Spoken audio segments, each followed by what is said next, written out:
What if your shadow already loved the person you hated most? What if the truest mirror in England showed not who you are, but who you're becoming? Some truths cannot be outrun. We begin at this moment.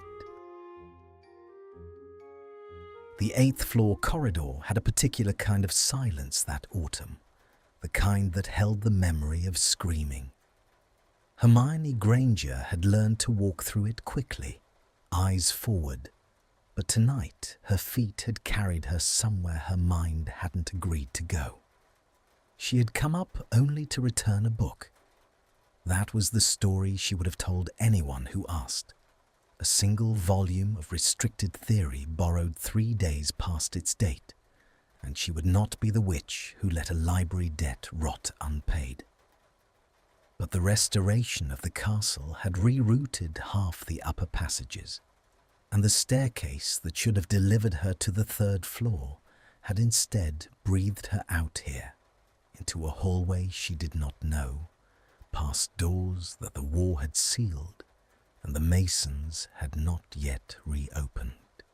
One door stood ajar. It should not have. The seal on it was ministry issued, the wax cracked, but the glyph still faintly humming, and a sensible person would have noted the breach, reported it, and gone to bed.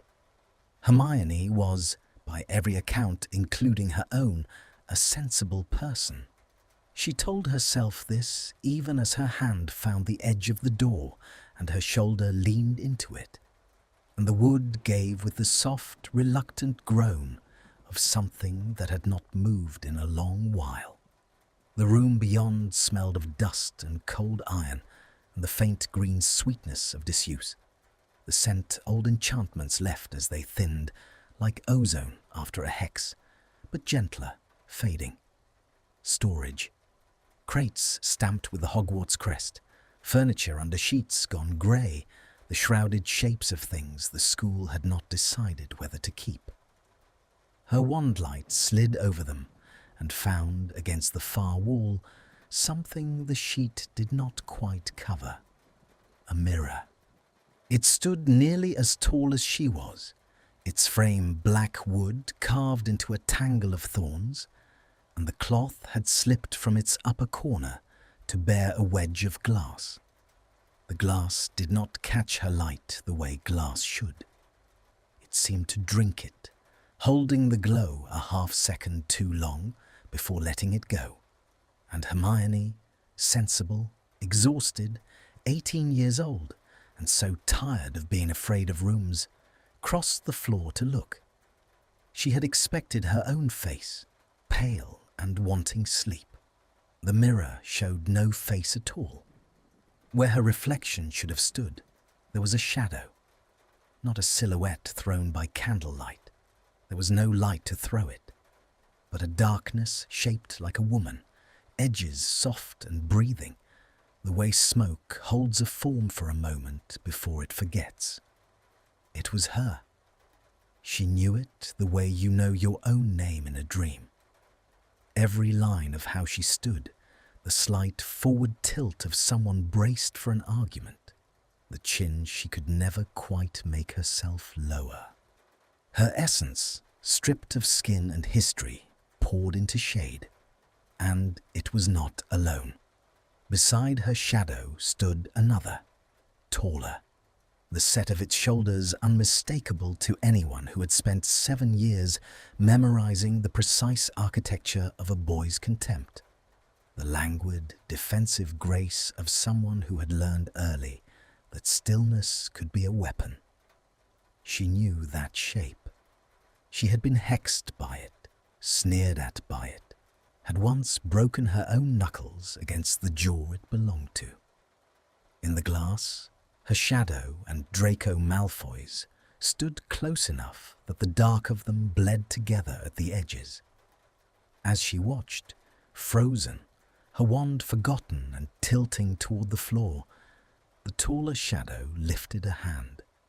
It found the curve of her shadow's face, cradled it, the way one cradles something one is afraid to break.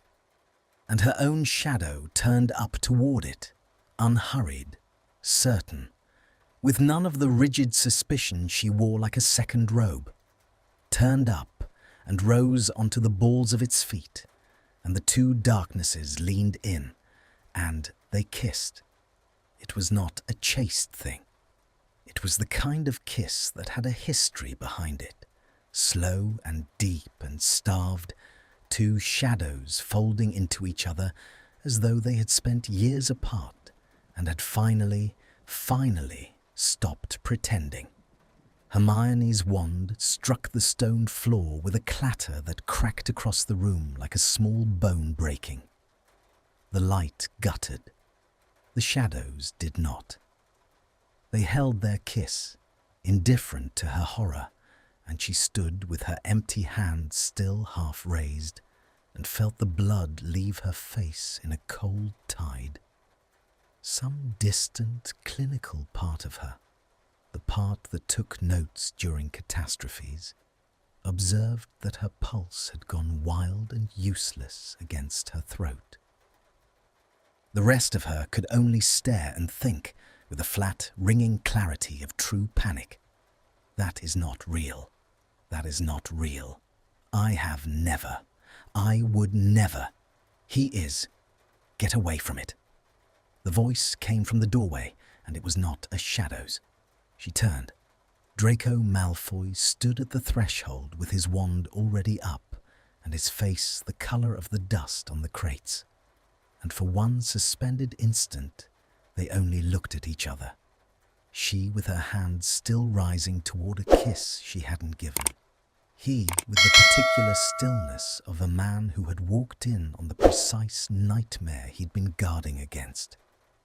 His eyes went past her to the mirror, to what it showed.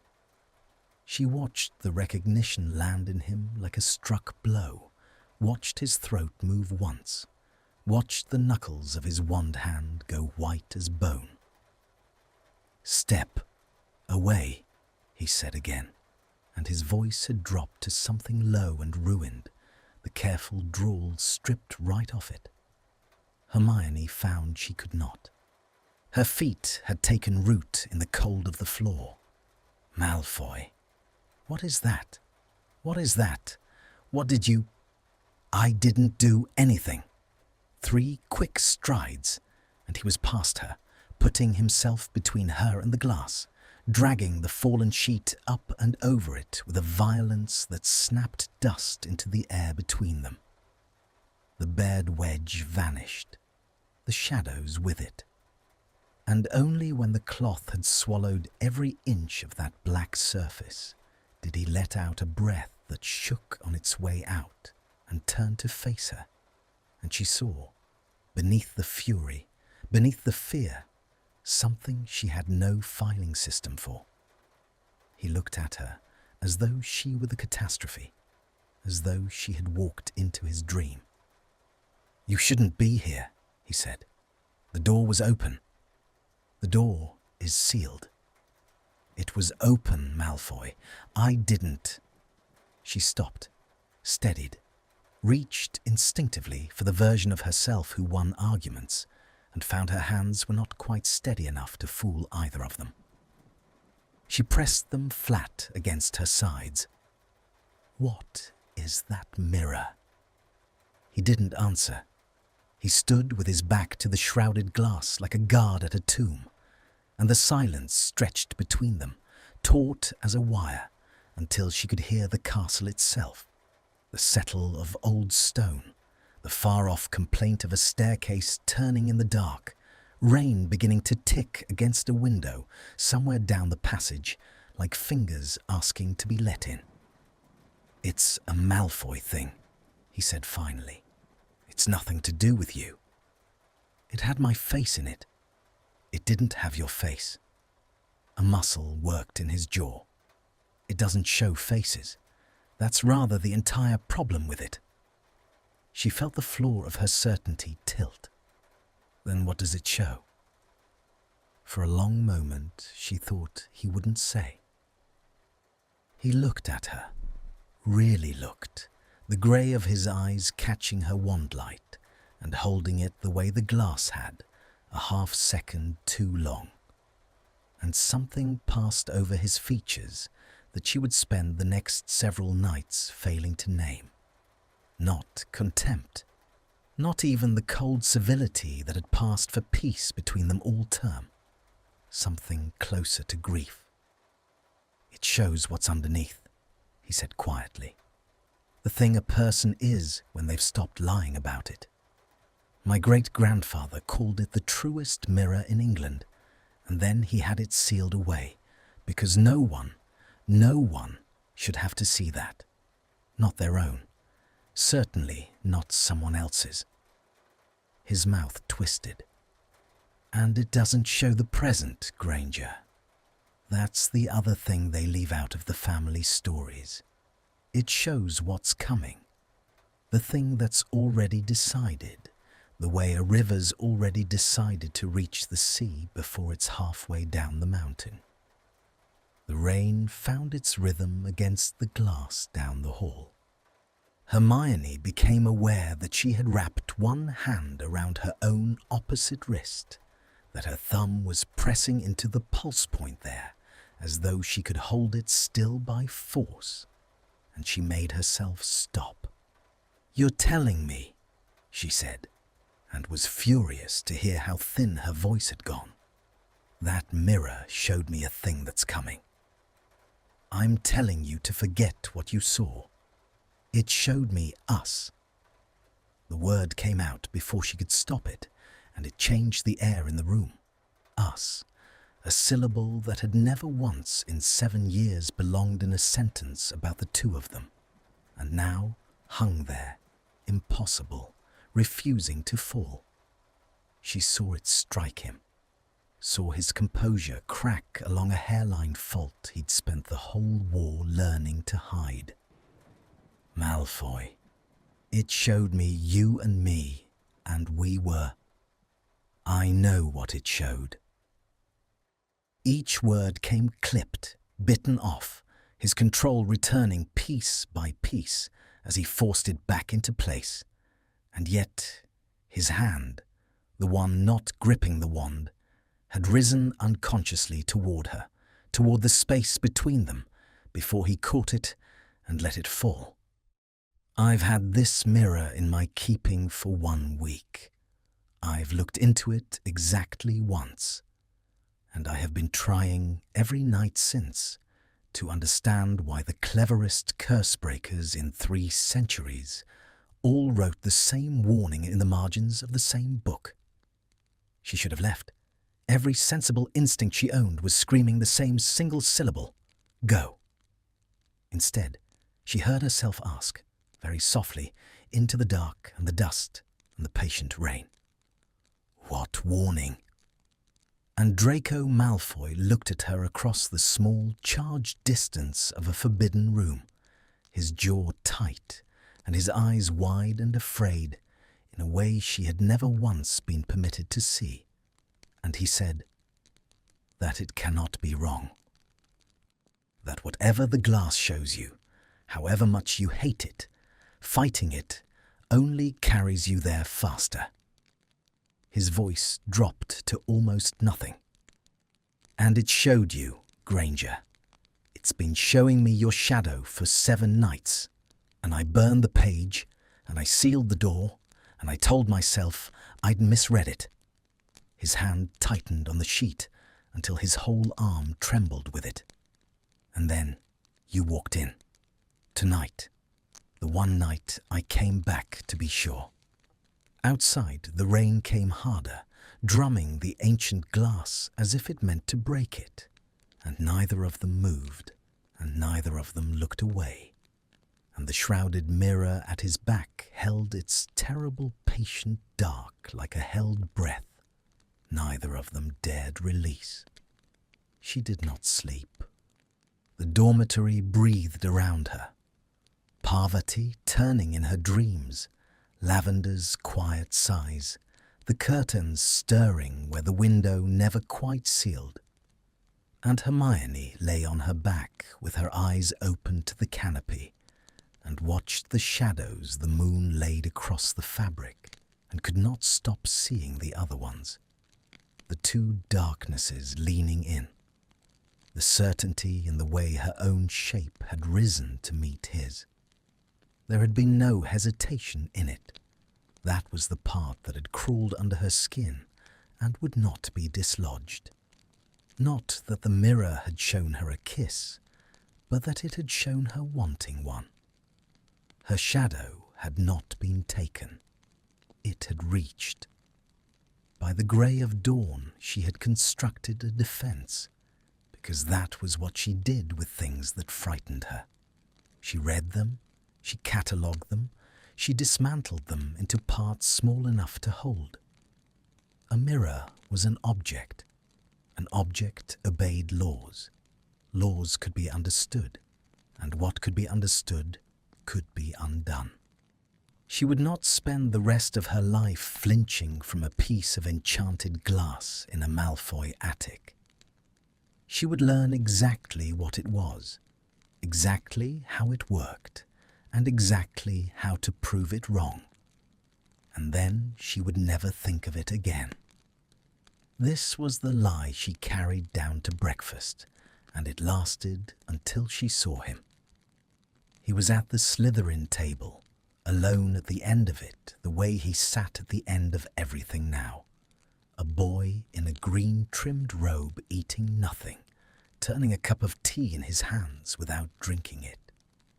He did not look up, but she felt the precise moment he knew she had entered the hall, saw the small arrest in his hands, the way his thumb stopped its circuit of the cup's rim.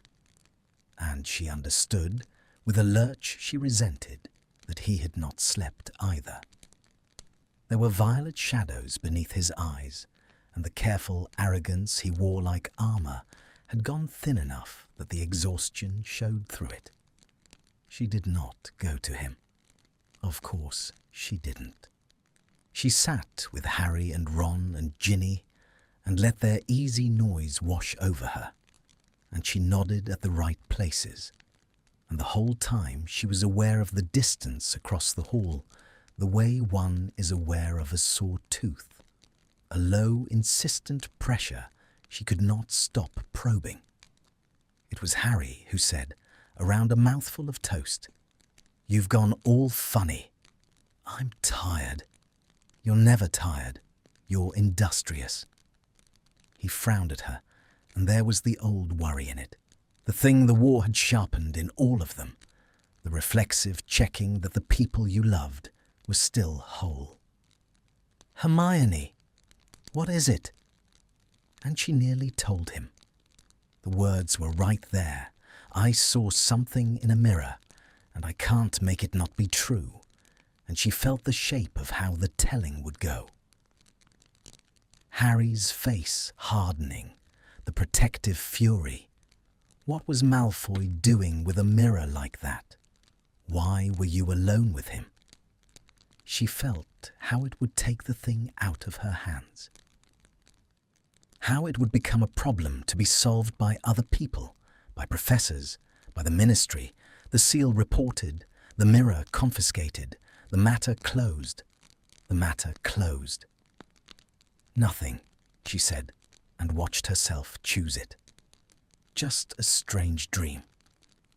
She would think about that later, that this was the first secret, that she had had the chance to make it small and public and safe, and that some part of her, some part she did not recognize and did not trust, had wanted to keep it. He found her in the library that evening, which she had not expected and would not admit she had hoped for. She was 3 books deep into reflective enchantments, having pulled every text on scrying glass and revelatory magic the open shelves would yield, and she had filled 4 inches of parchment with notes that contradicted one another. The trouble was that there was no category for what she had seen. Scrying showed the present at a distance. Prophecy showed the future in words. The mirror of Erist. She had shuddered, writing the name. Showed desire, the heart's wanting, but it showed it as a tableau, a wish dressed up as a scene. And everyone knew the mirror of Erasid could not be trusted because it showed only longing and called it truth. This was something else. The thing in the Malfoy attic did not show longing. It had shown her shadow doing a thing her shadow had not yet done. A future, a settled future, he'd said, already decided, the way the river is decided. You won't find it in there. She did not startle. She had learned, somewhere in the last day, to feel him coming. The change in the air before he spoke, the faint, cold iron scent of him, like the inside of an old vault.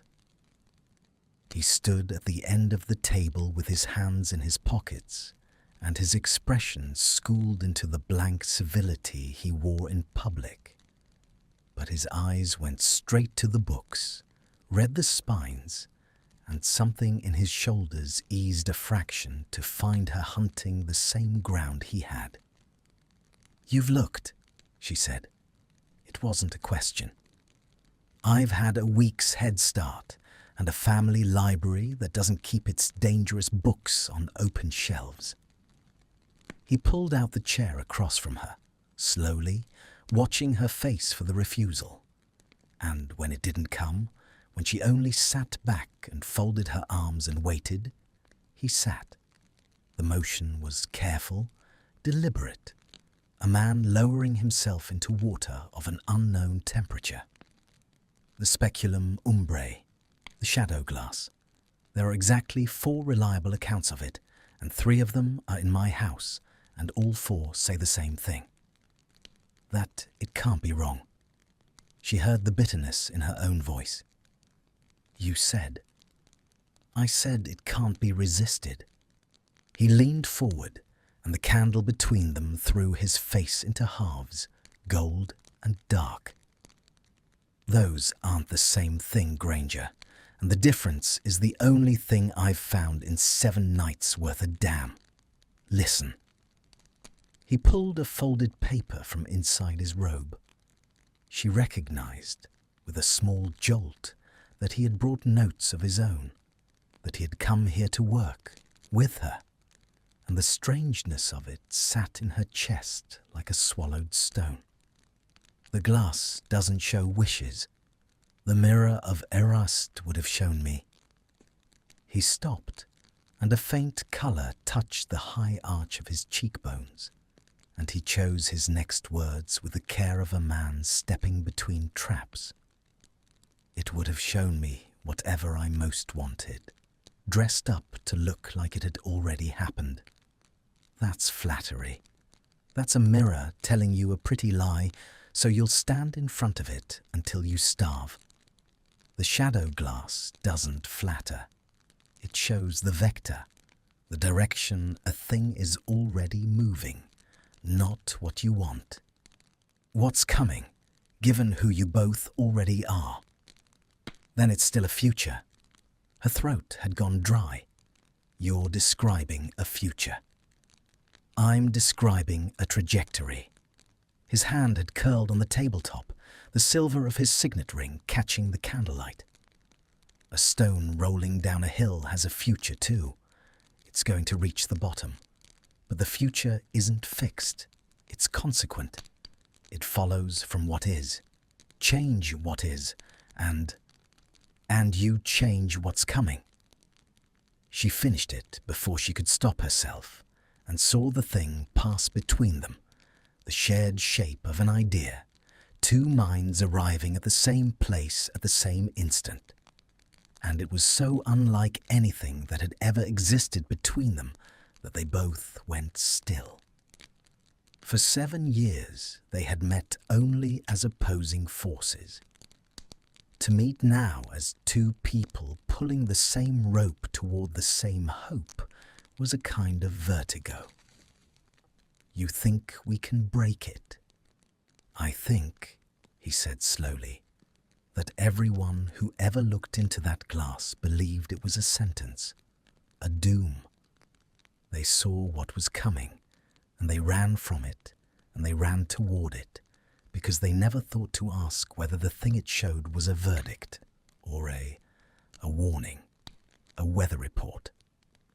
His mouth curved without humor.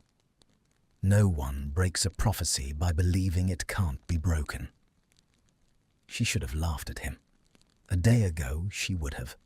The Draco Malfoy of any prior year would have been incapable of saying "we" without it being a threat. And here he sat across a library table with the candle burning down between them, offering her an alliance against the one thing that had ever made her feel as though the ground might not hold. "Why?" she said. He blinked. "Why what? Why are you telling me any of this?" She leaned in, and the movement brought her close enough that she could see the fine exhaustion in his face, the places where the war had aged him past his years. "You could have let me walk out of that room thinking it was a nightmare. You could have reported the seal, had the mirror taken, never spoken to me again. That's what you do, Malfoy. You make problems disappear. So why are you sitting here trying to solve this one with me?" For a long moment, the only sound was the library's enormous quiet, the settling of 1,000 books, the far creak of Madame Pince's chair, rain returning to the high windows, soft now, patient, the way it had been outside the storage room. He looked at his own hands.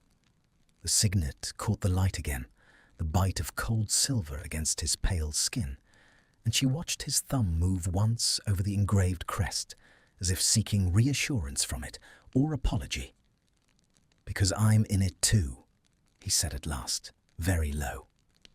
"Whatever that glass showed you, it showed me the same thing. You're not the only one it's deciding the future of. And I—" His jaw tightened. The careful drawl frayed, and she heard, underneath, something raw. "I have spent a year trying to become a person whose future is his own. Do you understand that? I have a wand that did things I'd give my arm to undo. I have a name that means kneel in 3 languages. The one thing I have left to want is a life I choose. And that mirror is sitting in an attic deciding it for me, deciding you into it, and I will not." He stopped, breathed. His hand had closed into a fist on the table, the knuckles bloodless, and with visible effort, he opened it again finger by finger and laid the palm flat. "I will not be told what I am. Not anymore. Not even by my own blood."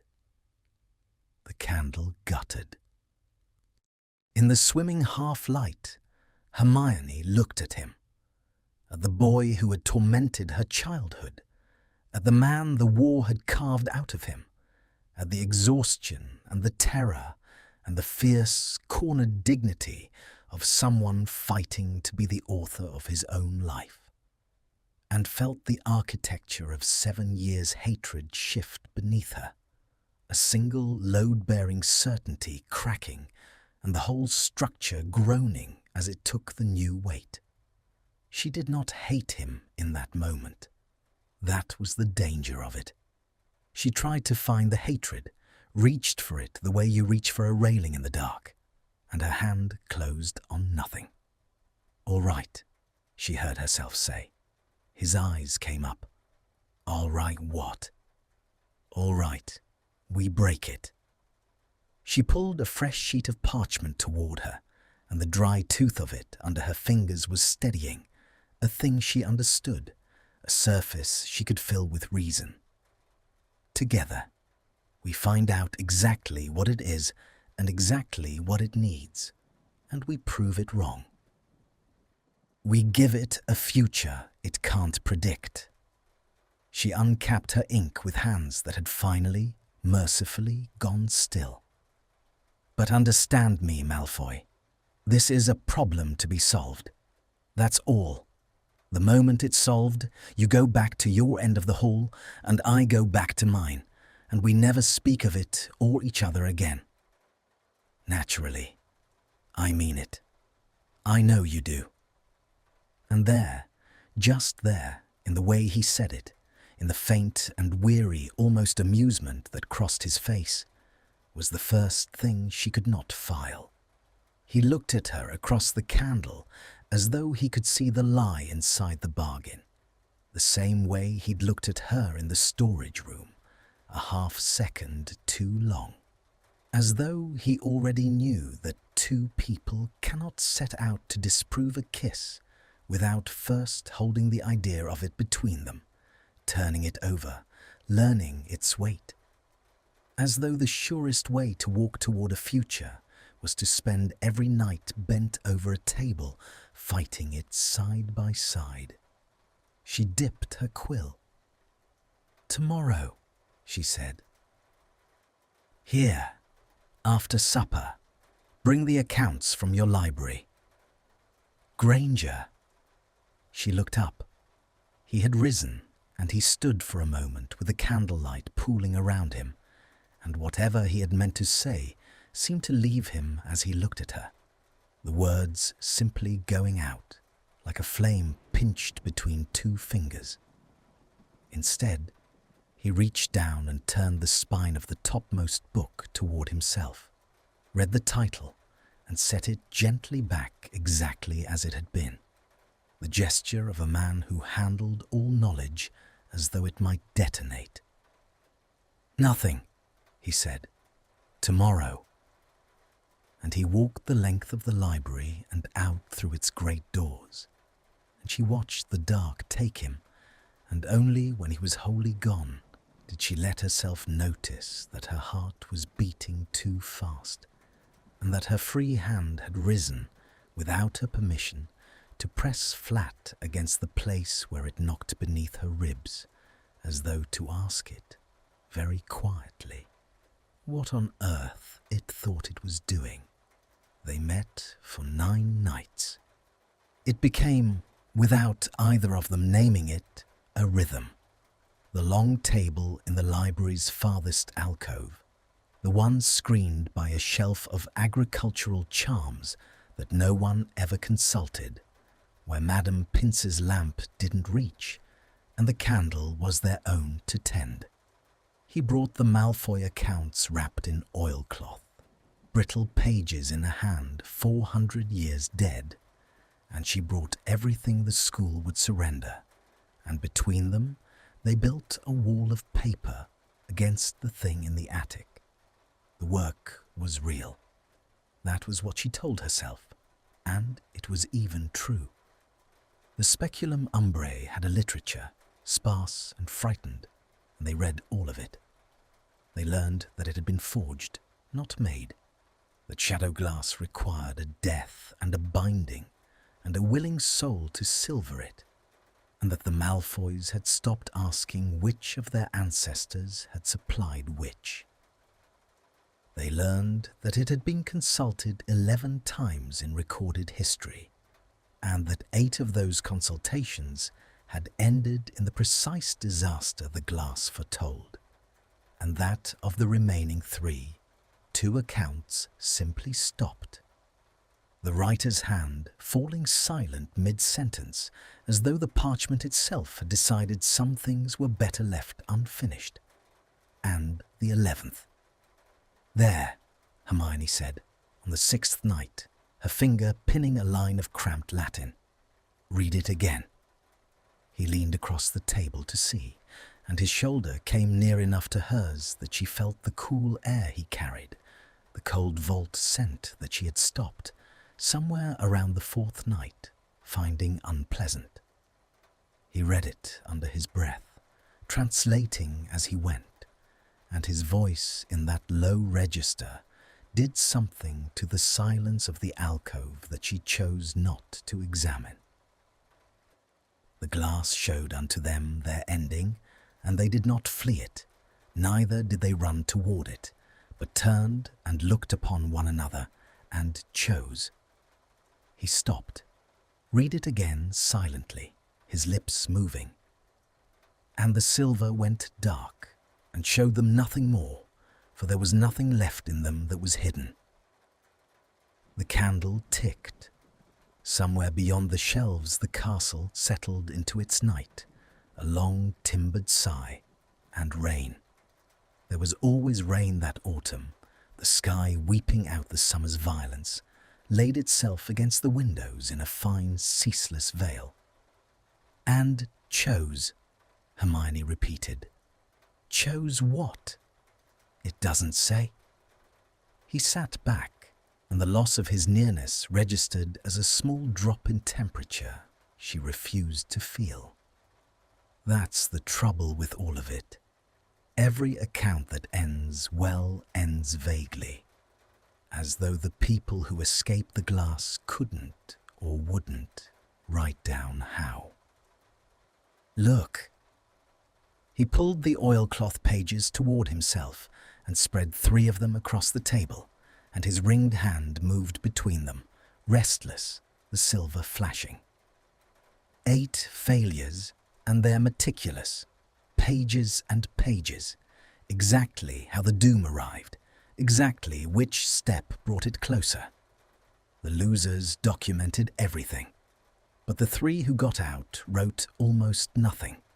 They chose. The silver went dark, as if the escape was a thing that couldn't survive being explained. "Or a thing they were ashamed of," Hermione said slowly. He looked up at her. "Why ashamed?"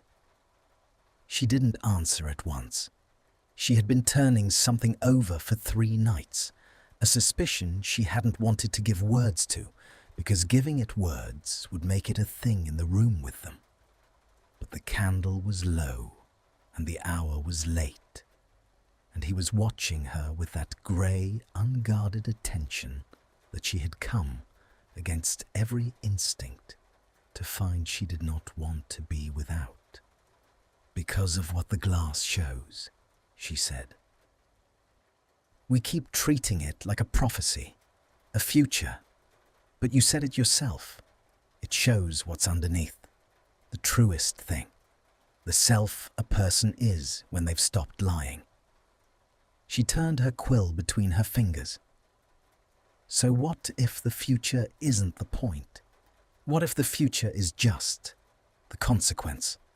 What if the thing it actually shows is who you are, and the future is only where that leads, the way water finds the low ground? And the 8 who failed," her voice dropped, "failed because they couldn't bear what it showed them about themselves. They ran from the future because they couldn't look at the self underneath it. And the 3 who got free looked," he finished, very quietly, "stopped lying." The word lying sat between them, and neither of them moved. Because that was the thing, wasn't it? That was the thing they had not said in 9 nights of saying everything else.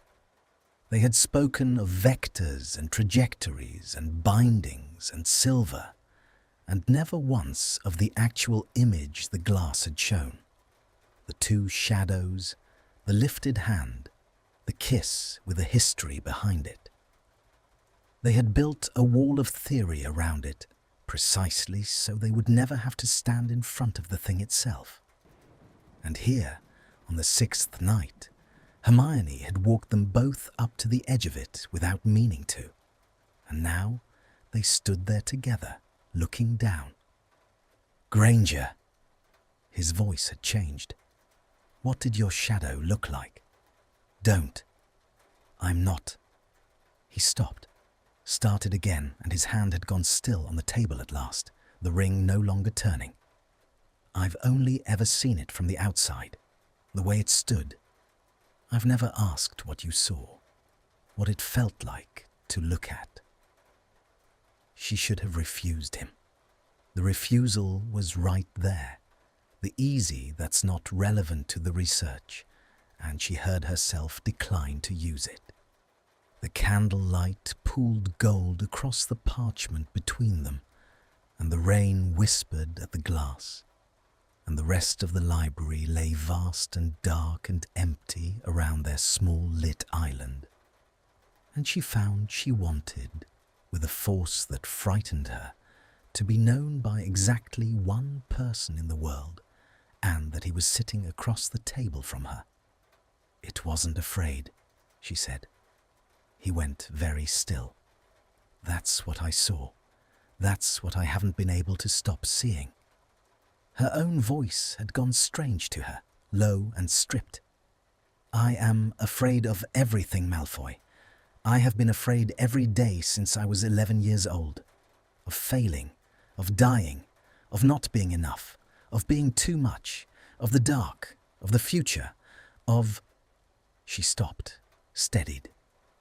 "Of being seen, mostly. Of someone looking at the actual thing I am underneath, all the cleverness, all the being right, and finding it wanting. I have spent my whole life building a self that can't be looked at too closely. And the shadow in that glass." Her eyes had begun to sting, and she was furious about it, and she pressed on through it because she had started now and could not stop. The shadow in that glass wasn't afraid of anything. It reached for you.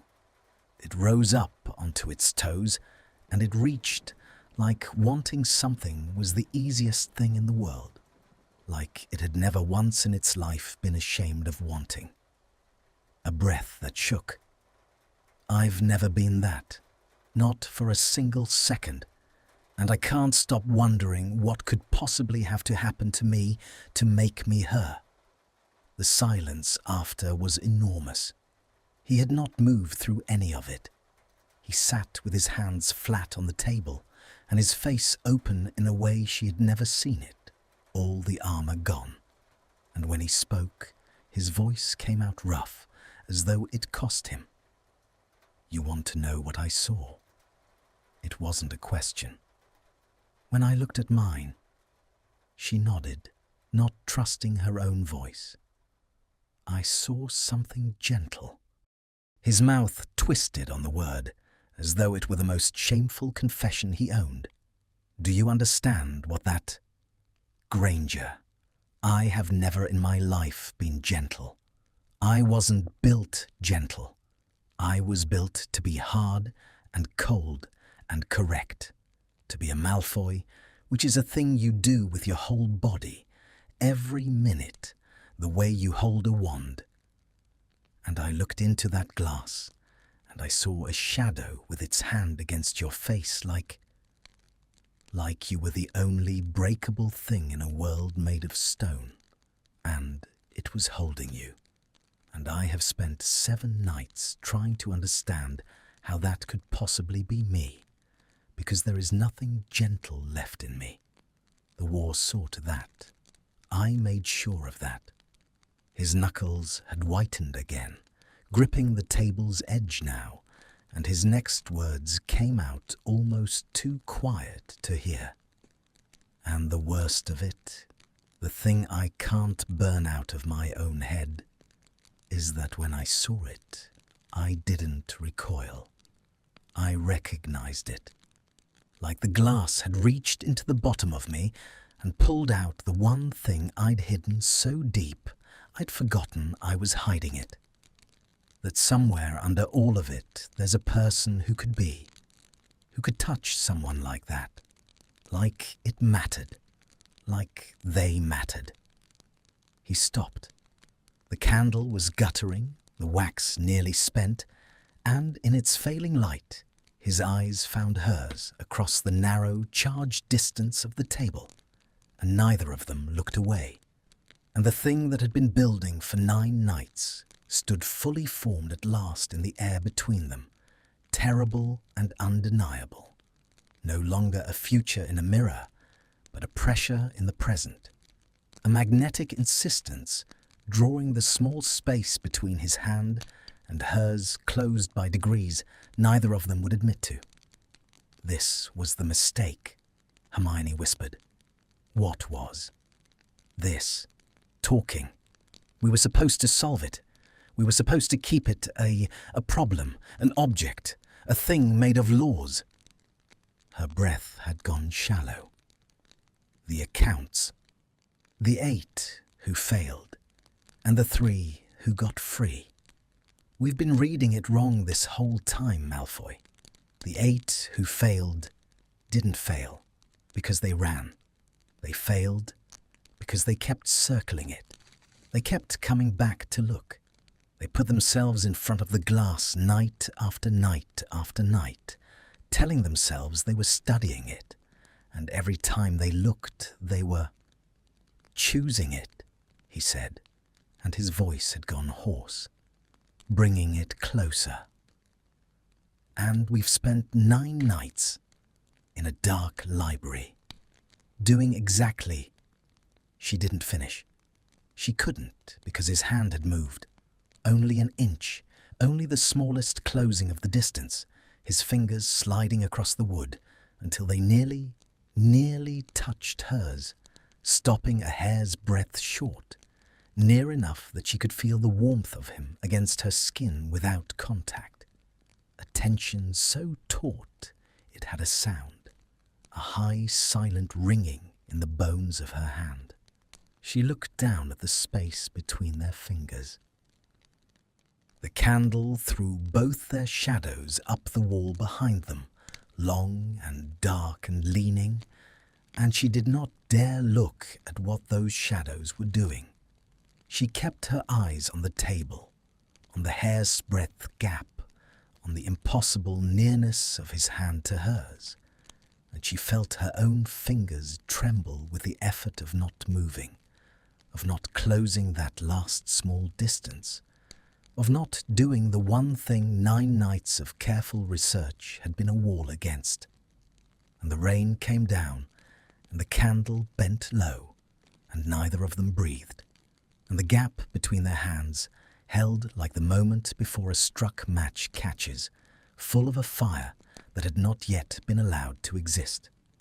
The candle died. Not slowly, all at once, the last of the wax giving out, the flame dropping into the pool and drowning, and the alcove went black. And in the dark, before reason could reassert itself, before either of them could remember who they were supposed to be, Hermione moved her hand. It was the smallest thing. 1/4 of an inch. Her fingers closed the gap she had spent the last hour refusing to close, and the side of her smallest finger came to rest against the side of his. And that was all. A single line of contact, skin against skin, no more than the breadth of a quill, and it went through her like a current finding ground. Neither of them spoke. In the absolute dark there was only the rain and the rasp of their own breathing, and that one bright seam where his hand met hers. And Hermione understood that she had crossed something she could not uncross.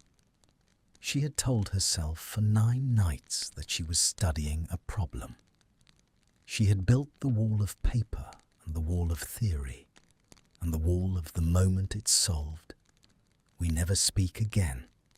And in the dark, with no candle to witness it, she had reached across the whole of it and laid one finger against the back of his hand, and the wall had not so much fallen as revealed itself to have never been a wall at all.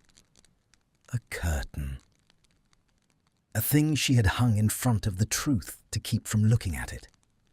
His hand turned over. Slowly, beneath hers, his palm came up, and his fingers. She felt each one, deliberate, careful, the cool weight of the signet ring among them closed around her hand, not gripping, cradling.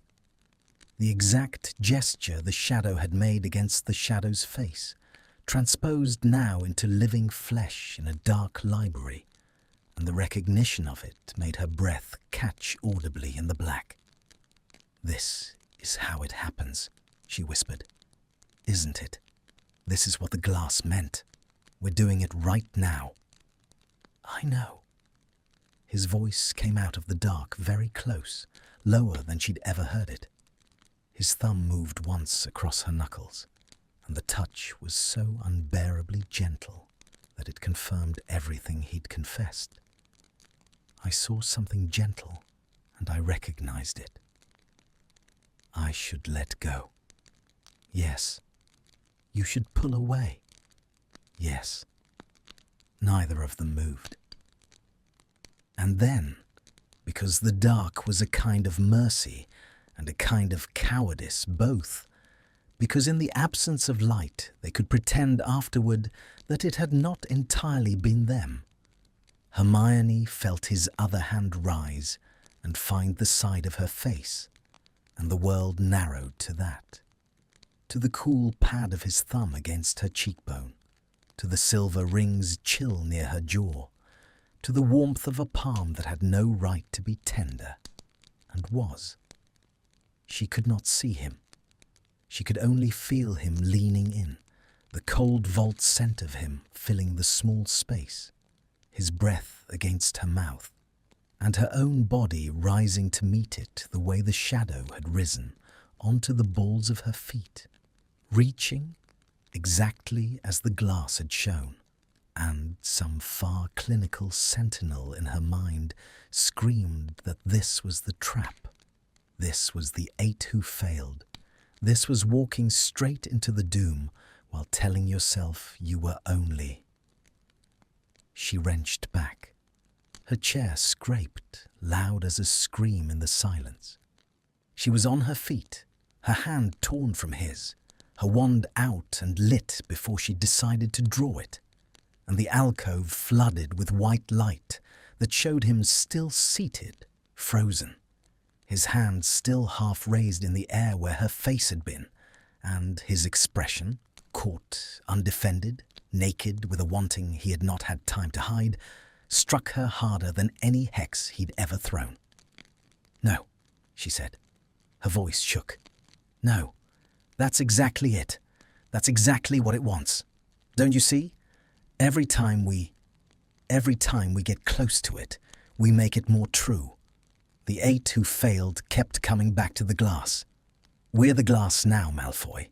We're the thing we keep coming back to. We have to stop. We have to actually stop." He lowered his hand. The light was unkind to him, showing every fracture, and for a moment she thought he would argue. Then something closed over his face. Not the old armor, but something worse. A careful blankness, the look of a man folding a thing away because the alternative is to break in front of someone. "You're right," he said. "I am. You're entirely right." He stood, unhurried, gathering the oilcloth pages with hands that she noticed were not quite steady, wrapping them, tying the cord. "We've been feeding it. Every night. I should have seen it." A thin, terrible smile. "Trust the brightest witch of the age to work out the mechanism while I was busy." He stopped, didn't finish, tucked the bundle inside his robe. "It's simple then. We stop. We don't meet. We don't research. We go back to opposite ends of the hall, exactly as you wanted. The mirror can't show a future to 2 people who never come near each other." He looked at her, and the blankness cracked, just once, just at the edges. "It needs us to keep choosing it, so we don't. We starve it." "Yes," she said again, and hated how much the word cost her. "Good." He turned to go and got 3 steps and stopped, his back to her, his pale head bowed in the wandlight. When he spoke again, his voice had gone quiet and strange. "For what it's worth, Granger, I've thought about it. The glass. Why it might have chosen this, of all the futures it could have shown. And I think..." His hand rose to the shelf beside him, fingertips resting against the spines as though for balance. "I think it's because it's the one I'd have called impossible. The one thing I was most certain could never be the truth underneath. Hating you was the last solid thing I had. the last thing I was sure of. A breath. And the glass looked at the bottom of me and found out I was lying about even that. And he walked out, and she let him, and she stood alone in the alcove with her wand light, throwing her single shadow up the wall. Only one, now only hers. And she told herself it was relief that hollowed out her chest, and she did not believe it for a moment.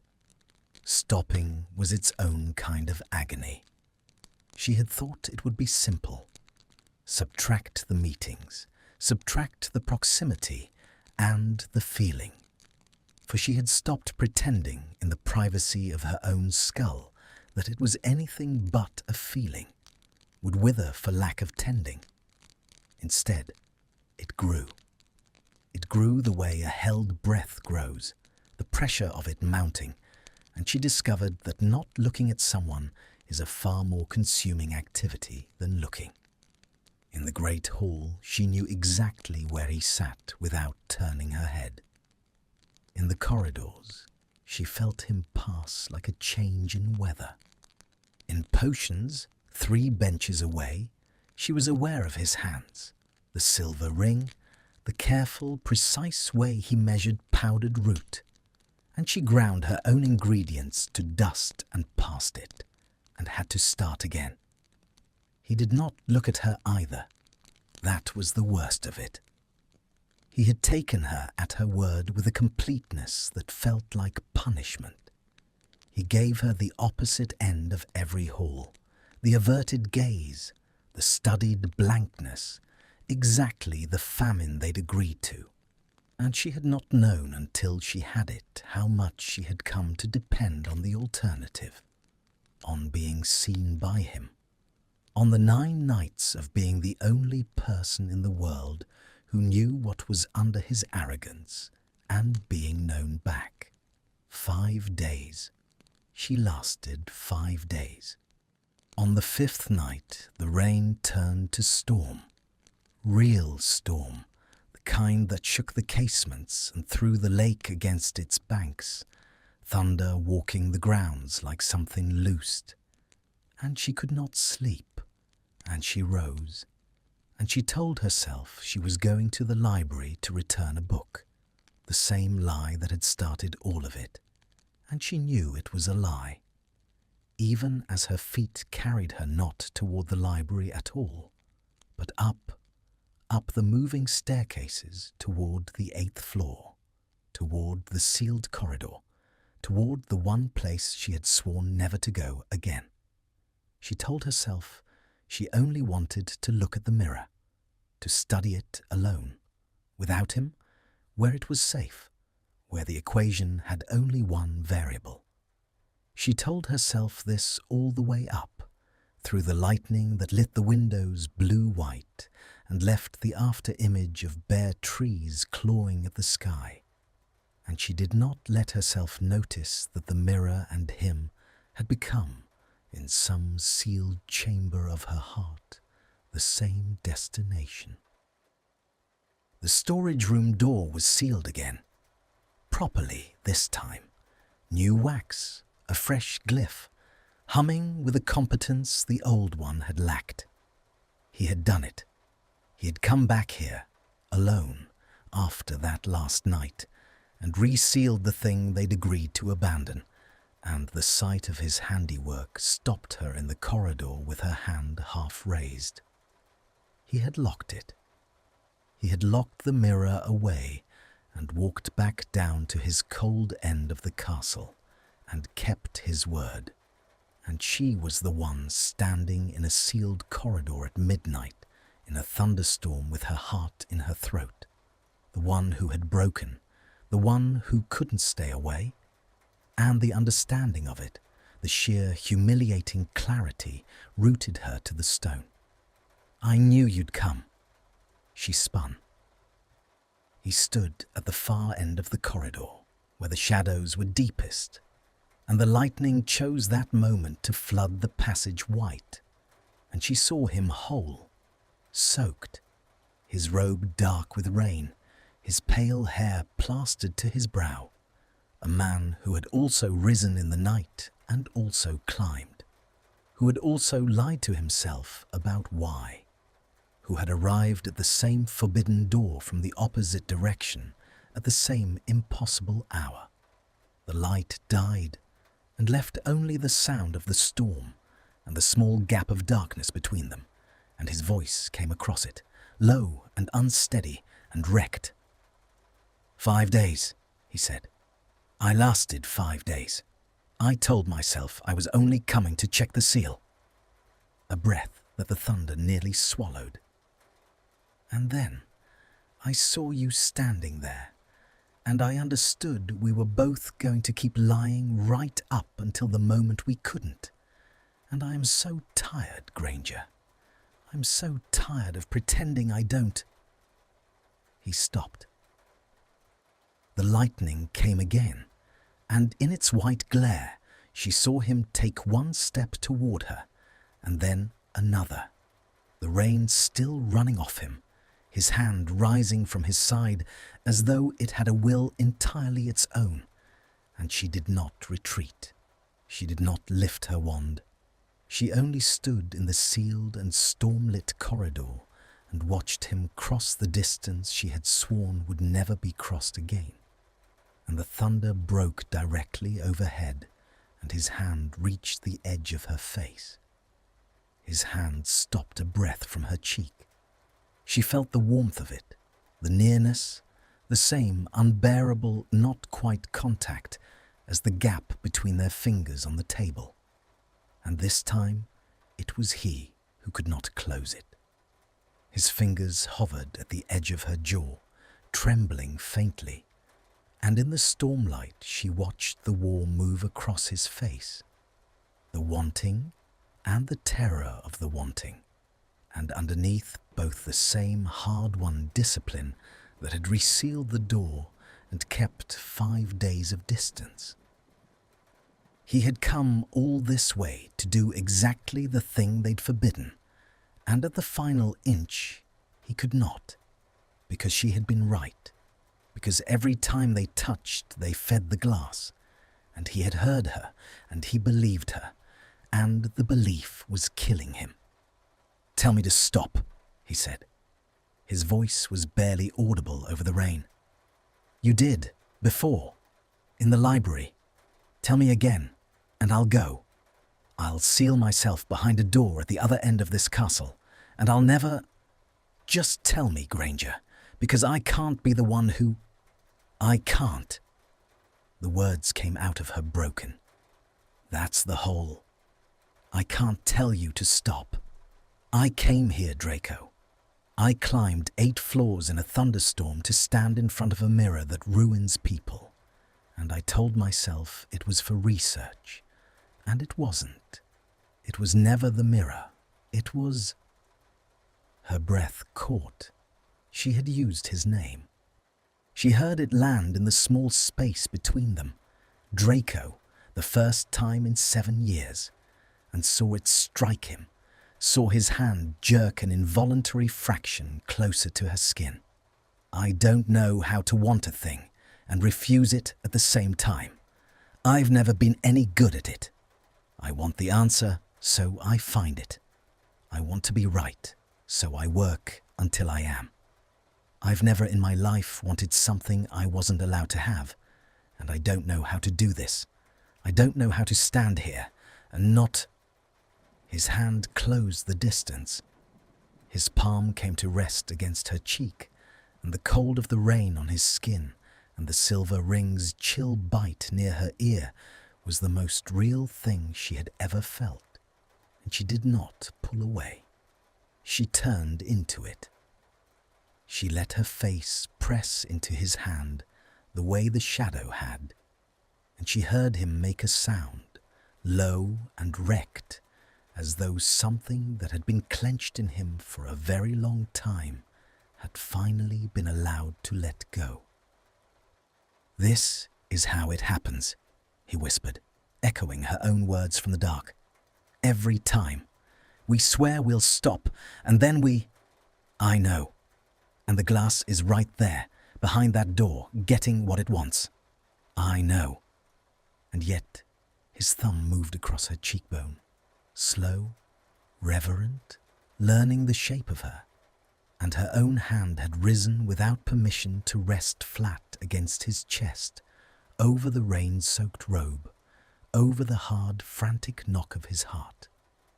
And she felt it, the proof of him, that under all the cold composure his heart was beating as wildly as hers, that he was as frightened as she was, that this had cost him everything it had cost her. And the storm through the corridor white and dark and white again, and they stood inside the eye of it, his hand on her face and her hand on his heart. Two people who had run out of every wall they'd built, and the only distance left between them was the last 6 inches of air, and that air had a charge in it now, a held lightning. A pressure that wanted only the smallest motion from either of them to break and become a thing that could never be unbroken. And then, against every gravity in her body, Hermione stepped back. She did it the way you tear off a bandage, fast and final, before the part of her that wanted to stay could vote. His hand fell from her face and hung in the air, and the loss of it was a physical thing, a cold place blooming where his warmth had been. "No," she said, and her voice steadied even as the rest of her shook. "No, listen to me. Listen. If we keep doing this, if we keep coming to the edge and stepping back, that is the failure. That's the 8, Draco. They didn't fall into it all at once. They circled. They came to the edge 100 times and told themselves the 101st didn't count, and one night it did. The only people who got free." She pressed the heels of her hands to her eyes, dragged them down, forced herself to think through the storm in her own blood. The only people who got free chose. The accounts said they chose. We keep reading that as if they chose to fall. But what if it's the opposite? What if choosing means doing the thing the glass can't predict? The glass shows what's underneath, the truest self. And it can't show a choice, because a choice is the one thing that isn't decided yet. A choice is the thing that hasn't happened. He had gone very still, listening, the rain running down his face, like the tears neither of them would let themselves shed. "Then, the answer isn't to stop," he said slowly. "Stopping is just circling slower. No, the answer is to—" She stopped. The shape of it was forming, terrible and clear, and she did not like where it led. "The glass shows what we are, the selves underneath. And if what we are leads to that—" She would not say kiss, could not. The word was too dangerous in this corridor. "To that, then the only way to escape it isn't to fight what we are. It's to change it. We have to become people the glass can't predict. We have to make the shadow wrong." "And how," he said very quietly, "do two people make a mirror that shows the truest thing about them into a liar?" She had no answer. That was the horror of it. The mirror could not be wrong. Every account said so. And the only escape was to make it wrong. And there was no door in that logic, only a wall with the word impossible carved over it in his great-grandfather's hand. She stood in the stormlight with the rain hammering the casements and the sealed door humming at her back. And she felt the trap close around them both. Not the trap of fate, but the subtler one, the recursion, the way every path they'd found led back to the same locked room. "We're missing something," she said. "We have to be. The three who escaped, they did something, and they didn't write it down, and we keep assuming that's because it can't be explained. But what if it's because it's so simple, it's embarrassing? What if a door opened somewhere below? A voice, Filch, or a prefect, the scrape of a lantern on stone, the storm not loud enough to hide a teacher's tread on the night rounds. And they both froze. "Go," Draco breathed. "The east stair. Now. I'll lead them off." "What? No! Granger!" For one instant his composure returned entire, the old quick Slytherin cunning, and underneath it something fierce and protective that she had no precedent for. "If we're found here, together, sealed corridor, midnight, it ends. The professors take the mirror, they question us, your friends find out, and whatever we are gets decided for us by other people, exactly the way I swore would never happen to me again. Go. I'll be seen somewhere I'm allowed to be. Trust me to do this one thing." And she went, because he was right, because the alternative was unthinkable, because trust me in his mouth had become, somewhere in the last fortnight, a thing she could do. She went, slipping down the east stair as his footsteps deliberately struck the stone in the opposite direction, loud, careless, drawing the lantern after him. A boy out of bed after curfew, and nothing more sinister, taking the punishment alone so that she would not have to share it. She made it to Gryffindor undiscovered. She lay awake until the storm wore itself out toward dawn, and she thought about trust me to do this one thing, and she thought about his hand on her face, and she thought about the impossible wall with impossible carved over it, and somewhere in the grey hour before sleep finally took her. She thought a thing she had not let herself think before, a thing that lay outside all the research, and all the theory, and all the careful walls. She thought, I don't want to make the shadow wrong. I want to make it true. And the wanting frightened her more than the mirror ever had. He served a week of detentions for being out after curfew. She knew, because the whole school knew, Malfoy caught wandering the 8th floor in the storm, scrubbing cauldrons for Slughorn every evening. And she knew, too, the thing the school did not, that he had done it for her, had spent his evenings on his knees in the dungeons with steel wool and lie, so that no one would ever connect her name to a sealed door, and that he had not told her, had not come to collect the debt, had simply paid it and said nothing. She found out he was suffering by accident. It was the 6th evening of his detention, and she had gone down to the dungeons herself, to return a borrowed text to Slughorn, the librarian's errand lie she could apparently never stop telling.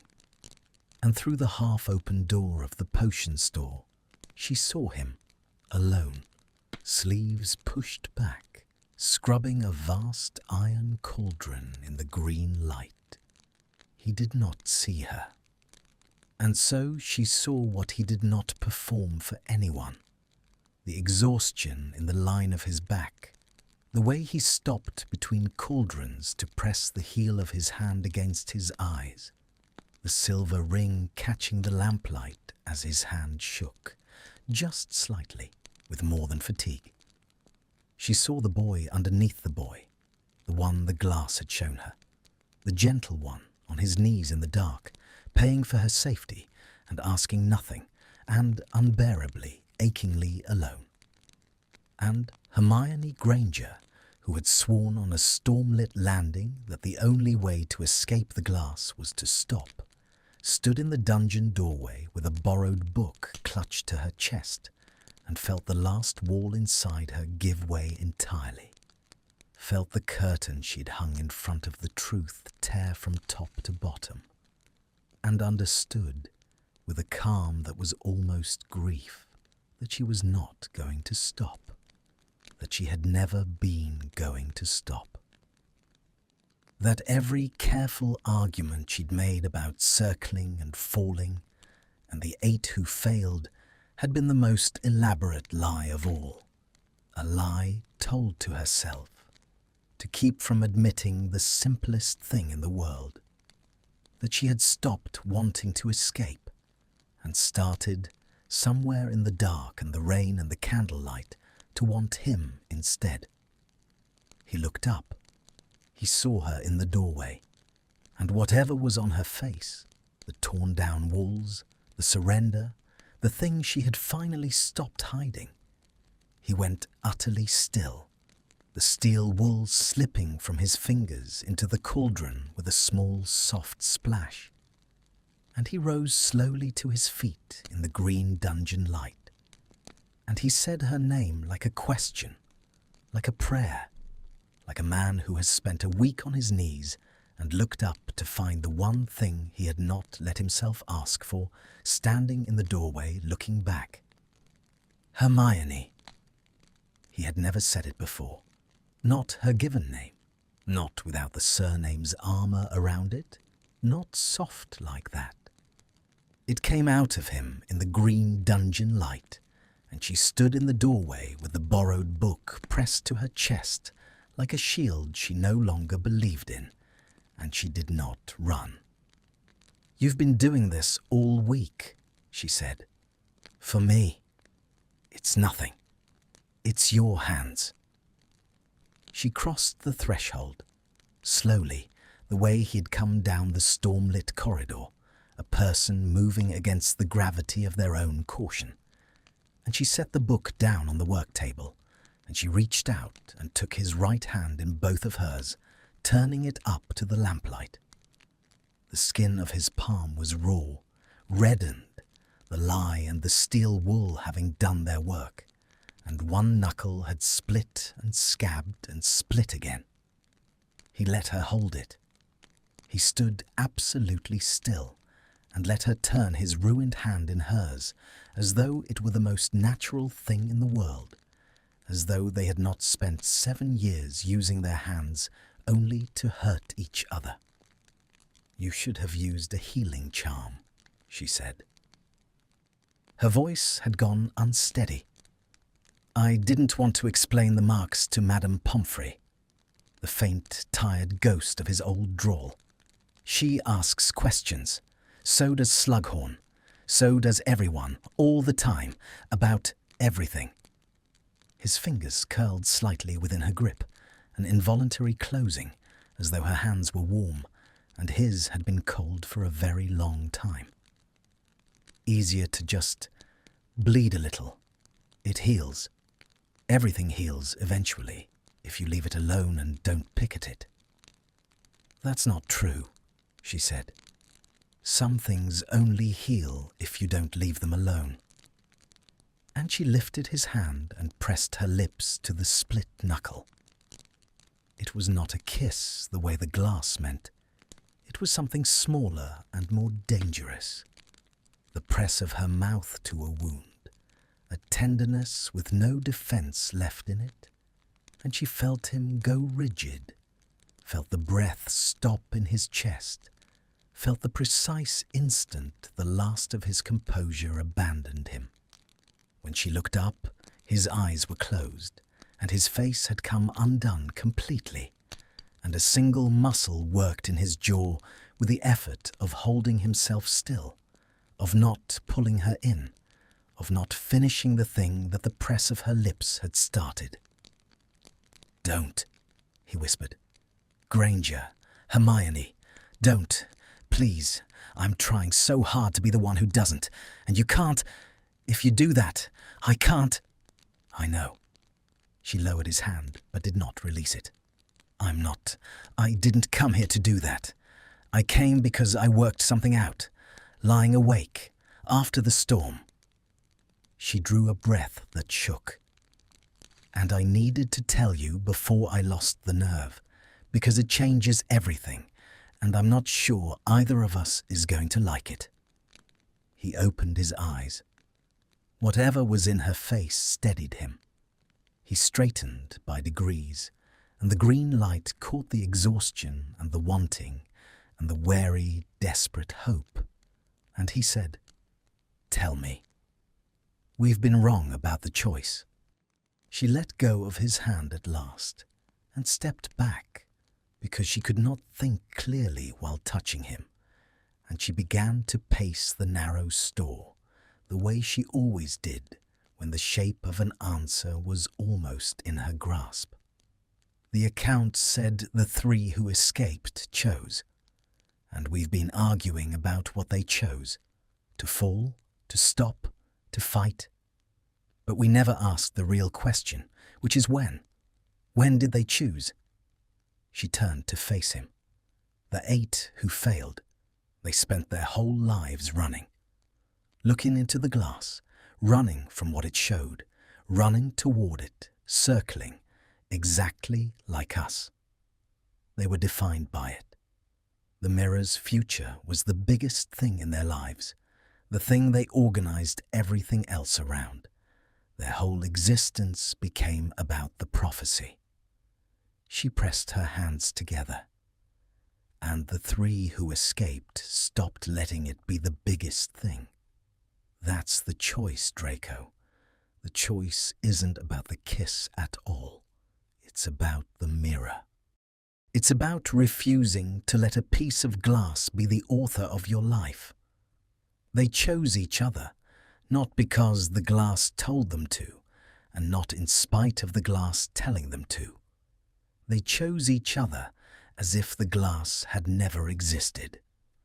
They made the prophecy irrelevant. You can't fulfill a prophecy or break a prophecy if you've stopped believing it has any authority over you in the first place. You just live. And the silver goes dark because there's nothing left for it to predict. Because 2 people who've stopped letting fate decide them are the one thing a mirror of fate can't see. The silence in the dungeon was complete. Somewhere a cauldron dripped. The lamp hissed. He stood very still, working through it, and she watched the understanding arrive in him the way dawn arrives, slow and then all at once. "You're saying the trap was never the kiss," he said. "The trap was the fear of it. The trap was us, organizing our entire lives around a mirror, sealing doors, counting days, climbing 8 floors in a storm, serving detentions. A breath. We've spent a fortnight letting that glass be the most important thing in the world, and that's exactly what fed it. Not the wanting. The war against the wanting. Yes. So, if we stopped, his voice had gone very quiet. If we just stopped fighting it, stopped fearing it, stopped treating it like a doom, if we let whatever's between us simply be a thing between 2 people with no mirror in the room at all, then it has no power. Then it's not fate. It's just us, she said. The word that had been impossible in part 1, the word that had hung in the storage room air refusing to fall, fell now, gently into the green light between them, and it did not shatter anything. It simply landed and was true. He looked at her for a long moment. And then, slowly, he began to smile. Not the cold curl she'd known for 7 years, not the smirk, but something she had never seen on his face, something young and disbelieving and almost unbearably hopeful, the smile of a man who has been told the cage door was never locked. "That's either the cleverest thing anyone has ever said to me," he murmured, "or the most elaborate way 2 people have ever talked themselves into a catastrophe. It could be both. It could very much be both." The smile faded into something more serious. "Hermione, if you're right, if the way out is to stop letting the glass matter, then we have to be sure. We can't do this halfway. We can't kiss in a stormlit corridor with the mirror 6 feet away behind a sealed door, and call it choosing freely, because that's not free, that's the glass watching over our shoulder. If we're going to make it irrelevant, we have to make it actually irrelevant.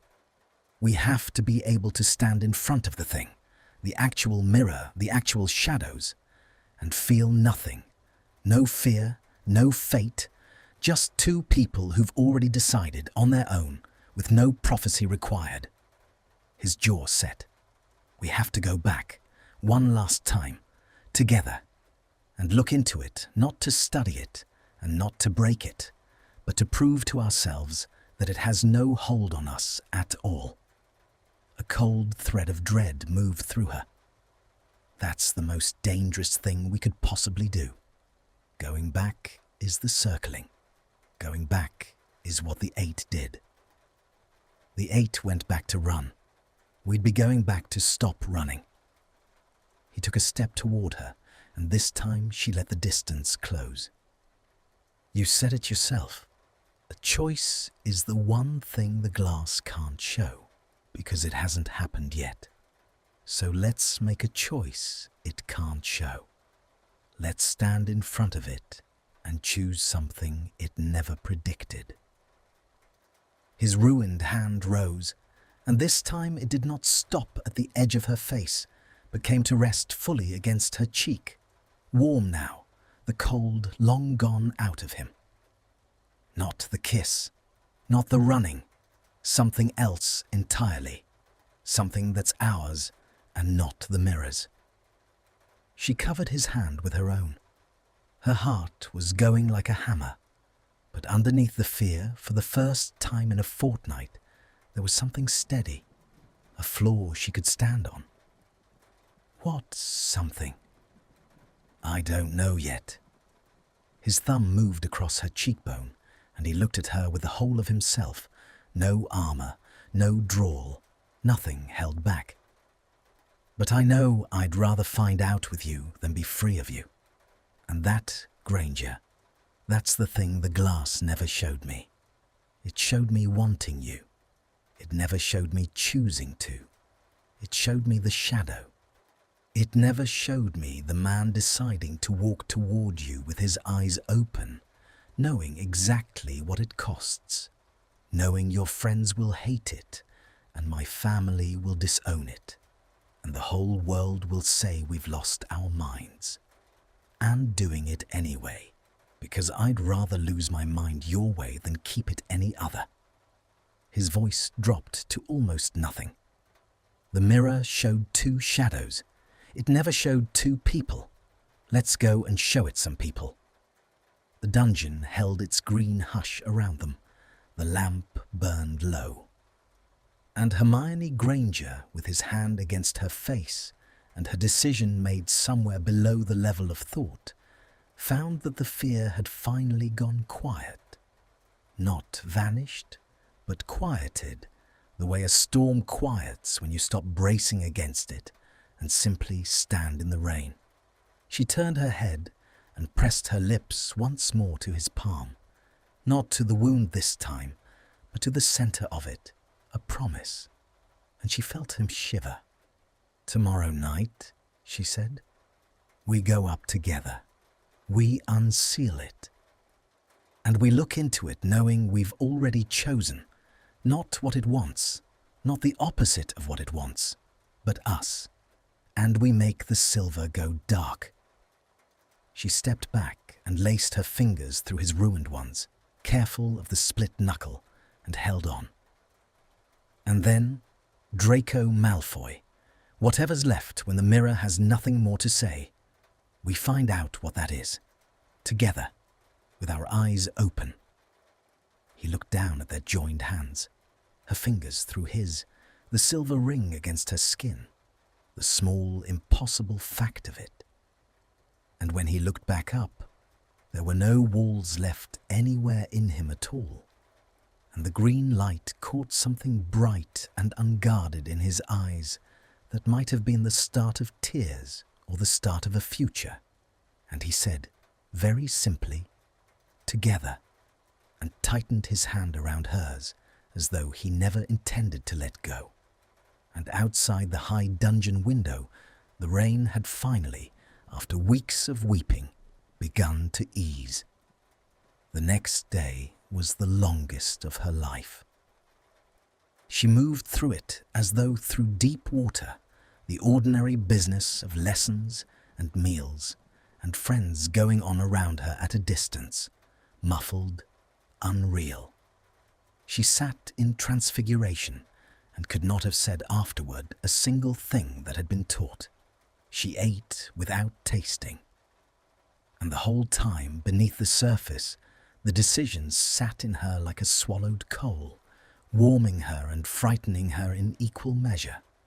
And she found her gaze drifting again and again across whatever room she was in to find him, and finding each time that he was already looking at her. They did not speak.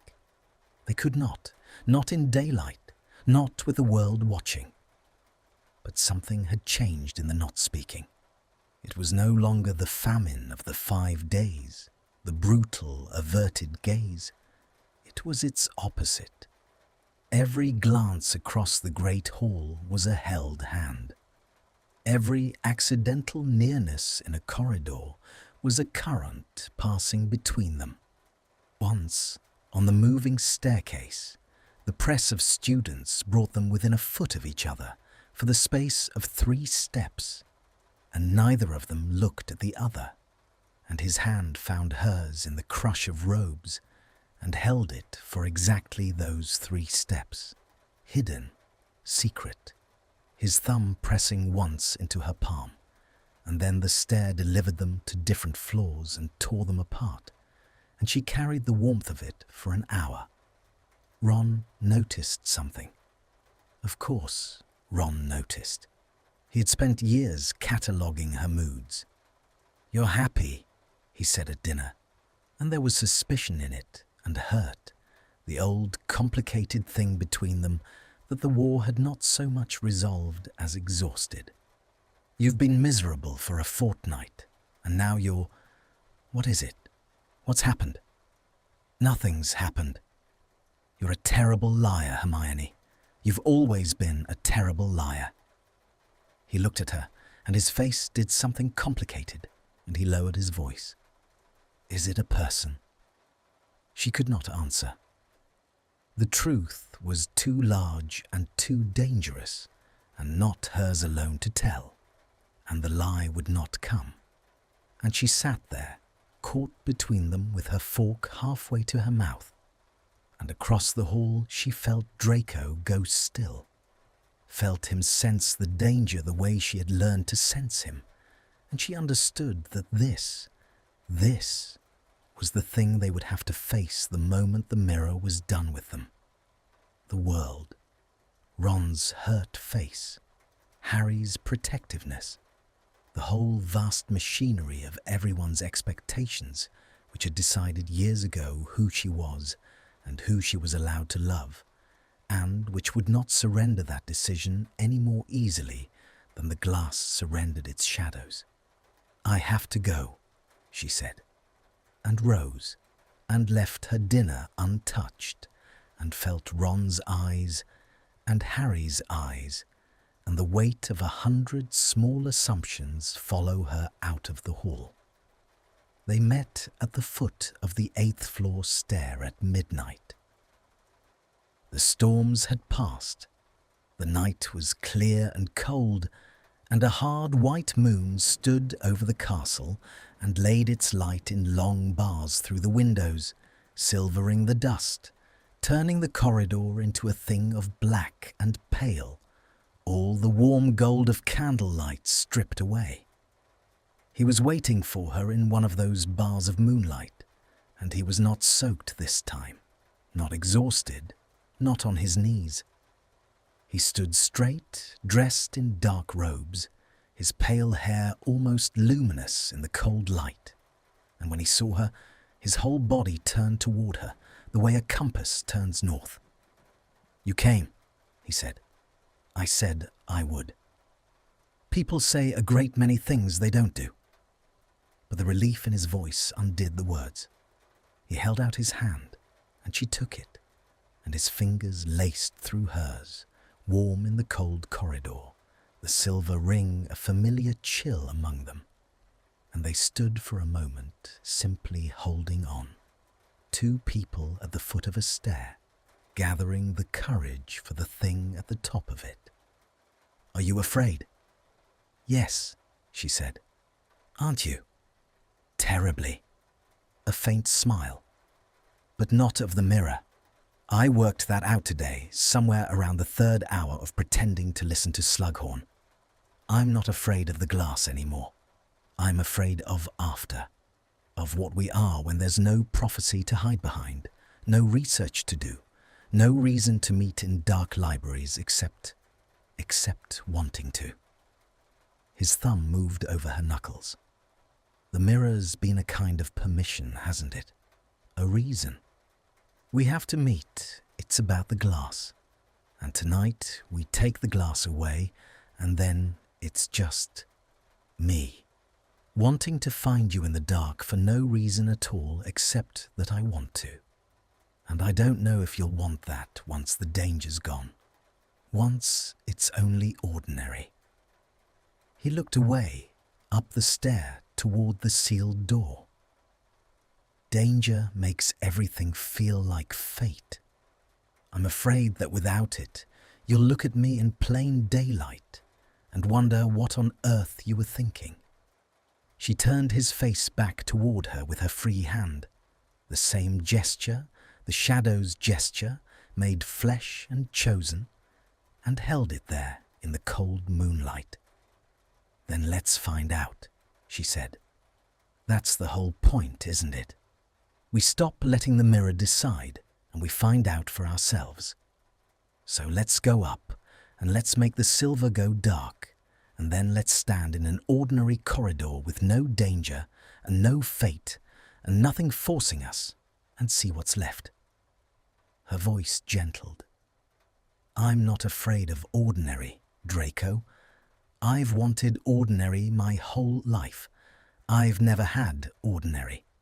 Everything I've ever felt has had a war attached to it. If what's left when the mirror's done is just two people who like each other's company in the dark, that's not less than fate. That's more. That's the thing fate can't give you because you have to choose it every single day."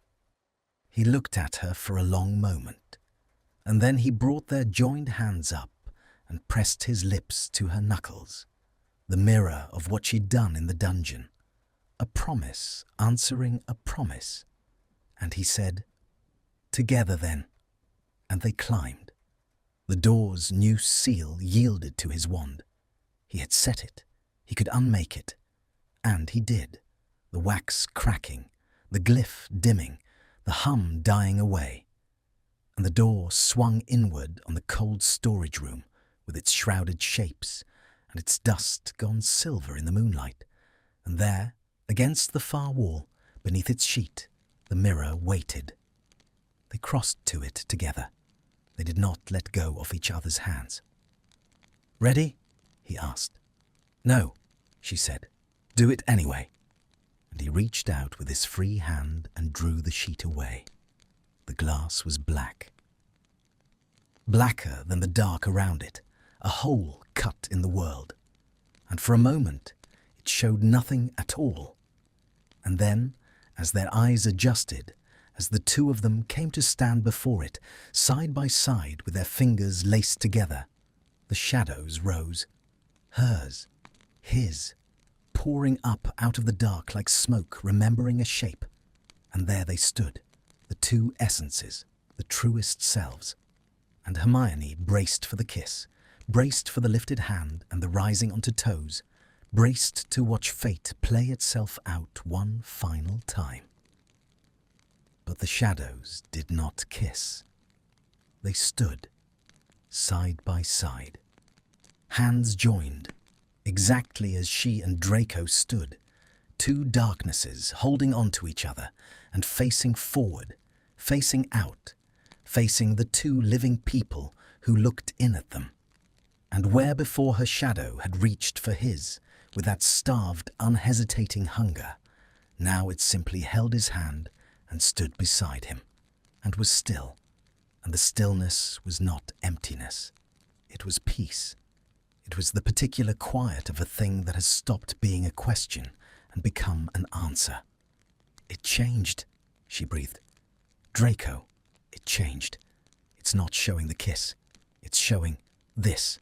It's showing us, right now, exactly as we are." "Because we chose," he said, and his voice was full of wonder. "We chose before we got here. We decided last night in the dungeon with no mirror in the room. The future it showed was the future of two people running. And we stopped running, so it had to show something else. It can't show fate anymore because we took the fate away. It's showing the present. It's showing." He stopped, because the shadows in the glass had begun, slowly, to fade. Not to vanish into darkness, but to lighten. The black of them thinning, the silver behind them coming through. And as the two living people watched, hands locked together in the cold moonlit room, the shadows grew paler and paler, and through them, rising up where the darkness had been, came two ordinary reflections. Their faces, hers and his. Looking back at themselves, two tired, hopeful 18-year-olds standing in the dust with their fingers intertwined, lit silver by the moon. Just two people. No shadows, no fate, no prophecy. The truest mirror in England, showing them at last the simplest truth it had. Not what was hidden, not what was coming, but only what was.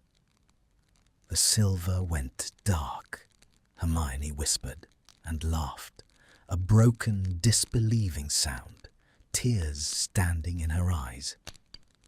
That's what the account meant. The silver went dark and showed them nothing more, for there was nothing left in them that was hidden. It's not a threat, it's the cure. When you stop hiding, when you've chosen out loud with your whole self, there's nothing left underneath for it to show, so it just shows you. It gives you your own face back. She turned to him, and the tears spilled over, and she did not care. "We did it. We made it irrelevant. We're free." He was staring at the glass, the two plain reflections, at the place where the shadows had been. And on his face was an expression she had no name for, a kind of grief-shaped joy, the look of a man who has set down a weight he carried so long he'd forgotten it wasn't part of his body. "All my life," he said quietly, "everyone has told me what I am. My father, my name, the war, the mirror, everyone, always deciding the shape of me before I could open my mouth." He lifted their joined hands and looked at them, her fingers through his, the silver ring, the small split knuckle nearly healed. "And the one time I chose for myself, the one time I looked at the worst thing I could possibly do, the most impossible person I could possibly want, and chose her with my eyes open, the future let go of me." He turned to her, and the moonlight caught the wetness on his own face, and he made no move to hide it. "You did that. You're the first free thing that ever happened to me, Granger. The first thing that was mine." And in the cold silver room, before the dark and quiet glass that no longer had anything to show them, Hermione Granger reached up with her free hand and laid it against the side of his face. The shadow's gesture, the chosen gesture, made flesh and given freely with no fate compelling it, and no danger forcing it, and no mirror dictating it. Only a girl who had decided, and a boy who had decided back. And she felt him lean into her palm, felt the breath go out of him, felt every wall in both of them. Finally, finally down, and she rose up onto the balls of her feet, exactly as the shadow had. But slowly now, choosing every inch of it, and he bent his pale head toward her, his hand coming to rest at the small of her back, drawing her in, and the moonlight held them, and the glass watched without a single thing to say, and the last breath of air between their mouths grew warm with the nearness of the thing they had both spent the whole story refusing, and were about to, at last, of their own free will, allow. He kissed her, or she kissed him. Afterward, neither of them could say, and it did not matter, because for once, in the whole long history of the two of them, there was no winner and no loser, no first move to be claimed or blamed, only the two of them meeting in the middle of the last small distance at the same instant, by the same decision, mouths coming together in the cold silver room with a softness that undid her entirely. It was nothing like the shadow's kiss. The glass had shown her something starved and certain, a kiss with years of history behind it. But this had no history. This was the first of its kind, tentative where the shadow had been sure, trembling where the shadow had been smooth. And it was better. It was infinitely better, because it was real, and it was theirs, and it was happening for the first time, with both their eyes closed and both their hearts going like storms. His hand at the small of her back drew her closer. Her fingers slid from his cheek into his hair. He made a low sound against her mouth, helpless, wrecked, the sound of a man who had been cold for years and had just remembered what warmth was, and she felt it travel all the way down through her, and she pressed closer still. The moonlight held them. The mirror watched and had nothing to say. And somewhere in the kiss, the last of her fear let go. Not gradually, but all at once, the way a held note finally resolves. And what flooded in to take its place was so simple and so enormous that she nearly wept again. It was rightness. It was the feeling of a thing she had braced against for a fortnight, for 7 years, finally being permitted to exist, and finding that it did not destroy her, did not undo her, did not bring the doom the glass had threatened. It only made her, for the first time she could remember, entirely unafraid. When they finally drew apart, it was only a breath, foreheads resting together, his hand still spread warm against her back, hers still tangled in his hair, both of them breathing as though they had run a great distance and arrived, at last, somewhere they could stop. "That wasn't the mirror," she whispered. "That was us.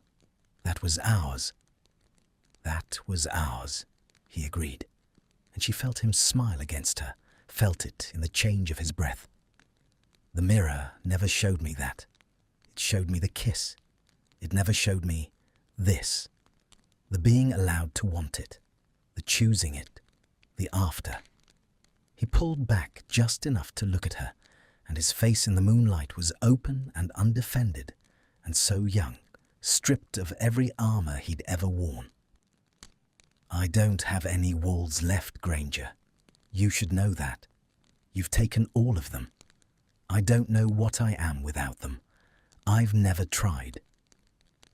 "Then we'll find out," she said, "together, with our eyes open." She glanced at the dark and quiet glass over his shoulder, the two ordinary reflections it showed now, two people holding each other in the silver light, and she felt no fear of it at all. It really is just a mirror now, isn't it? Look at it. It's showing us exactly what we're doing. No shadows, no future, just two idiots in a dusty storage room at midnight. He laughed, a real laugh, surprised out of him, the first she'd ever heard, and it transformed his whole face. And he turned to look at their reflections, and his arms stayed around her as he did. Two idiots, he agreed, one of whom is going to have a very great deal of explaining to do, because the other one's best friends would happily see him fed to the giant squid. The reminder landed, and the joy in her sobered, just slightly. Because he was right, because outside this room the world waited, Ron's hurt face and Harry's protectiveness, and her parents an ocean away with their memories only just restored, and a whole vast machinery of everyone's certainties about who Hermione Granger was permitted to love. The mirror had been the easy enemy. The world would be the hard one. "I don't care," she said, and was startled to find she meant it. Let them be fed to the squid. Let them say whatever they want. I spent a fortnight letting a piece of glass decide my future, and the answer to that turned out to be, don't let anything decide it but you. That goes for them too, for all of them. I'm not going to spend my one life arranging it around what other people have already decided I am. She took his ruined hand in both of hers again, the split knuckle nearly healed now, and held it tight. We'll tell them. Not tonight. But we'll tell them, properly, both of us, standing up, and they can be as furious as they like, and it won't change a single thing, because this is ours. We chose it. And nobody, not the glass, not my friends, not your name, nobody gets a vote in it but us. He looked at her with something close to awe. You make it sound easy. It won't be easy. It'll be awful, probably, for a while. She smiled at him, a little watery, entirely certain. But we've just talked a mirror of fate into giving up.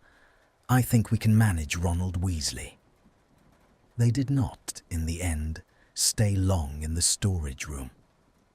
There was something almost tender about the way they left it, the way Draco drew the sheet back over the glass, gently this time, no violence in it, the way one might tuck in a thing that had finally been put to rest, the way he resealed the door not to imprison the mirror, but simply because it ought to be sealed, a piece of dangerous magic safely closed away, its work on them done. It had no more power over them. It had become only an object again, a strange and sorrowful heirloom, a thing his great-grandfather had been right to lock away. Not because it lied, but because it told a truth that almost no one was brave enough to do anything but run from. "What will you do with it?" she asked, as they stood in the corridor and he pressed his palm flat to the resealed door, testing the glyph. "Nothing, for now." He let his hand fall. "Leave it where it is. One day, perhaps, I'll understand it well enough to know whether it should be destroyed or kept. There may be someone, someday, who needs to be shown the truth underneath themselves and is brave enough to bear it." A faint, wry curve of his mouth. "Most people aren't. We very nearly weren't. We spent a fortnight trying to outrun the kindest thing anyone ever tried to tell us." Was it kind? She considered the dark sealed door. It nearly drove us both mad. "It showed us we were lying," he said simply. "About hating each other. About what we wanted." It looked at the bottom of two people who'd built their whole lives on being enemies, and it said, "No, look, here's what's actually true." And we hated it for that, because the truth was inconvenient and frightening and against every rule we'd been given. But it never lied to us. Not once. We were the ones lying. The glass just refused to lie along with us. He turned to her and took her hand and laced their fingers together in the moonlit corridor as though it were the most natural thing in the world, as though they had been doing it for years instead of minutes. I think that's why it let go. We finally stopped calling it a doom and admitted it was right. And the moment we stopped fighting the truth stopped having to fight us. They walked down through the sleeping castle together, hand in hand, in no hurry, the cold moonlight laying their two shadows on the stone before them. Two shadows, side by side, walking in step, ordinary now, nothing prophetic in them at all, just the shapes two people make when they walk close together in the dark. At the place where the corridors divided, where she would go up to Gryffindor and he would go down to the dungeons, they stopped, and the parting that should have been simple turned difficult, the way partings do when you have only just found the thing you don't want to leave. "Tomorrow," she said, "in the daylight, with everyone watching and nothing forcing us. Will you still—" "Yes," he said, before she could finish, fierce and certain. "In the daylight, with everyone watching, with nothing forcing me, and no danger to blame it on, and no mirror in the room." He lifted her hand and pressed his lips to it. "I told you what I'm most afraid of, Granger. I'm afraid of after, of ordinary. So let me prove to you it's not the danger I want.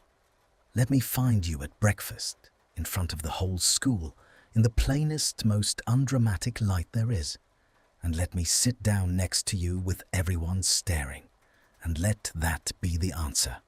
Nothing fated about it, nothing forced, just me choosing you, where everyone can see, on the most ordinary morning of our lives." His voice dropped. "That's the only way you'll believe it's real, and it's the only way I'll believe it too." She looked at him for a long moment in the dividing dark, the boy who had been her enemy and was now the most unguarded thing in her world. And she felt her heart so full it ached, and she leaned in and kissed him once more, soft, brief, a promise sealed. And then she made herself step back, because if she didn't, she would never go. "Tomorrow then," she said, "at breakfast, in front of everyone." In front of everyone. He smiled, and it reached all the way to his eyes, and it was nothing like any smile she'd seen on him in 7 years. "Good night, Hermione." "Good night, Draco." And they parted, she up, he down, each carrying the warmth of the other into the cold. And Hermione climbed toward Gryffindor Tower through the silver-barred corridors, with her heart hammering and her face aching from smiling, and her whole body light with the thing she finally let herself name. And behind her, far below, in a sealed room beneath a quiet sheet, the truest mirror in England held only darkness and dust, and the memory of two shadows that had, for the first time in its long and sorrowful history, simply walked away. Morning came clear and cold and ordinary. Hermione woke before the others, which was unusual, and lay for a while watching the grey light strengthen at the window, and felt the night before settle in her, not as a dream, but as a fact, solid, real, hers. She had kissed Draco Malfoy in a moonlit room full of dust. She had talked a mirror of fate into silence. And in a little while, she was going to walk down to the great hall and let the whole world watch the truth of it land. And she was afraid, but it was a clean fear. The fear of a thing she had chosen rather than a thing that had been chosen for her, and that made all the difference. difference. She dressed carefully. She did not let herself fuss, caught her own hand once, reaching to straighten an already straight cuff, and made herself stop, made herself breathe. Down in the common room, Harry and Ron were waiting, the way they always waited, and Ron looked at her with the wary hope of a boy who decided overnight to pretend last night's conversation hadn't happened. And Harry looked at her with the steady green attention that missed nothing, and she loved them both so much in that moment that her throat tightened. "You're early," Harry said. "I couldn't sleep." She managed a smile. "Walk down with me." They walked down together, the three of them, the way they had 1,000 times, through the moving stairs and the waking castle and into the noise and warmth of the great hall. And Hermione's heart was going so hard she was sure they must hear it. She took her usual seat. She reached for the toast she would not eat. And across the hall, at the far green end of the Slytherin table, she saw him, already there, already watching, a cup of tea turning untouched in his hands. And their eyes met across the whole length of the room, across 7 years, and a war and a fortnight of running, and she saw him set down the cup. She saw him rise. It happened slowly, or it seemed to. He stood, unhurried, and he came around the end of his table, and he began to walk, not to the door, not past, but across, straight across the open space between the house tables, toward the red and gold, toward her, in the plainest, most ordinary light there was, with the whole school beginning, table by table, to fall silent and stare. She watched it ripple outward from him as he came, the hush, the heads turning, the forks lowering. She watched Ron's face change as he followed her gaze and understood. She watched Harry go very still beside her, and she watched Draco Malfoy cross the entire great hall in front of everyone, with nothing forcing him and no danger to blame and no mirror in the room, and stop at the Gryffindor table and look down at her and say, into a silence so complete she could hear the candles burning, "Is this seat taken?" It was the bravest thing she had ever seen anyone do. She understood exactly what it cost him. Every eye in the hall, every assumption, his name and his house, and his whole careful armor set down in public on the most ordinary morning of their lives, all of it laid out as proof, as the answer to the only question that had frightened him. "I told you what I'm afraid of. I'm afraid of after, of ordinary. Let me prove it's not the danger I want." He had walked across the whole world to prove it. He stood there, waiting, pale and straight, and terrified, and entirely without defense, and his grey eyes held hers, and the question hung in the silence. And it was not really, "Is this seat taken at all?" It was, "Will you, in the daylight, with everyone watching, choose me back?" Hermione Granger looked up at him, and she did not hesitate. She did not rise onto her toes this time. She did not need to. She simply moved over on the bench and made a space beside her where no Malfoy had ever sat in the long history of the school, and said, clear enough for the whole silent hall to hear, "No, it's yours." He sat. The hall erupted, not in violence, but in noise, the dam of silence breaking into a flood of whispers and exclamations, and one outraged voice somewhere at the Slytherin table. And through all of it, Draco Malfoy sat beside Hermione Granger at the Gryffindor table and reached over, in plain sight, and took her hand, and laced his fingers through hers on the wood between them, the silver ring against her skin, and held on. Ron was staring at their joined hands with his mouth open. Harry was looking between them with an expression that moved slowly through shock and disbelief, and arrived, at last, at something thoughtful, something almost like understanding.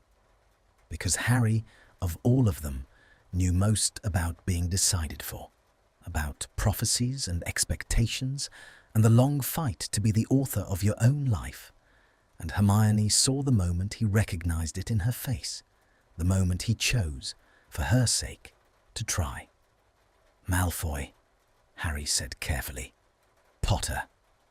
You're holding Hermione's hand. I am. No drawl in it, no defense, just the plain fact offered plainly. I'd like to keep doing it if it's all the same to you, though I rather suspect it isn't." Harry looked at him for a long moment. Then he looked at Hermione, at her face, at the thing in it she was no longer hiding, the bright, unguarded happiness she had spent a fortnight and 7 years and a whole war never letting herself feel. And something in him gave, the protective hardness softening into the love underneath it, the love that wanted, more than it wanted to be, right about Malfoy, for her to be happy. "If you hurt her," Harry said quietly, "there won't be enough of you left to bury." "I know." Draco met his eyes and did not look away. "I'd help you. If I hurt her, I'd hand you the wand myself." And that, somehow, was the right answer. Ron made a strangled noise that might have been the beginning of fury or the beginning of laughter, and seemed unable to decide which. And Ginny, further down the table, was watching with frank, delighted astonishment, and the hall roared on around them, and the professors at the high table were rising in consternation, and none of it mattered. None of it touched the small, still centre where two people sat with their hands joined on the worn wood of a house table, having chosen each other in the plainest light there was. "You did it," Hermione murmured, "only for him, in front of everyone, on the most ordinary morning of our lives. I told you I would." His thumb moved over her knuckles, and he leaned in, careless of the watching hall, and pressed his forehead briefly to her temple. "No mirror, no storm, no danger, just me, choosing you where everyone can see. Do you believe it now? That it's not the danger I want?" "I believe it." She turned her face and kissed him, once, lightly, in front of the whole staring school, and felt him smile against her mouth, and felt the hall lose its collective mind around them, and did not care in the slightest. "I believe it, Draco." They were happy, not simply and not all at once. The world did not surrender its certainties easily. There were weeks of stares and whispers, of howlers and hard conversations, of Ron's slow and grudging thaw, and the careful renegotiation of every friendship she had. There were letters from the manor that Draco read once and burned, his jaw tight, his knuckles white, before he set them aside and came to find her and let her smooth the tension from his hands with her own. There were nights he woke from the war and she held him in the dark. There were nights she woke from it and he held her. The mirror had been the easy enemy. The world and their own histories were the hard ones, and they fought them the way they had learned to fight the glass, not by running, not by pretending, but by choosing each other again and again every ordinary day with their eyes open. And it held. That was the thing neither of them had quite believed it would do in the beginning. It held. The choosing got easier with practice, the way everything does, until one morning Hermione realized she had stopped bracing, that she woke beside the thought of him without flinching, that Draco had become a warm and ordinary fact in her chest, rather than a danger she had to keep deciding to allow. She told him so, and he went very quiet, and then he kissed her hair and said, "Ordinary. I told you that was the thing I was most afraid of." And she said, "Are you still?" And he said, "No. I think it might be the best thing I've ever had." And she understood that the glass had been right about that too, in its sorrowful way. It had shown them the truth underneath, and the truth underneath had only ever been this: two frightened people who had stopped, at last, being afraid of each other. Years later, and there were years, many of them, a whole life of them, she went back up to the 8th floor. The corridor had long since been reopened, the storage room cleared, most of its strange shapes catalogued and removed. But the mirror remained, in a quiet alcove now, no longer sealed, but simply covered, kept rather than hidden, because Draco had been right that someday someone might need it and be brave enough to bear it. She drew the sheet back on a whim on a grey afternoon, and looked into the truest glass in England for the first time in 20 years. It showed her a shadow. But the shadow was not alone, and it was not afraid, and it was not reaching with that old starved hunger. It stood quiet and full, and at peace, his shadow beside it, and woven between them, small and bright, were two more, the shapes of children, the family they had made out of a thing the world had sworn was impossible. The glass showed her the truth underneath her life, and the truth underneath her life was love. Chosen, daily, eyes open, no fate required. And Hermione Granger looked at it for a long moment in the grey light, and she was not afraid, because there was nothing left in her that was hidden. And she smiled and drew the sheet gently back across the glass and went down the stairs to find her husband and her children waiting in the warm and ordinary light exactly where she had chosen them to be. Thank you for staying until the end. I want to tell you why I wrote this story. I did not write it about a mirror, I wrote it about fear. The fear of being seen. We all have a self we hide. We are afraid that if someone looks too close, they will not like what is under there. There is a moment in this story I think about a lot.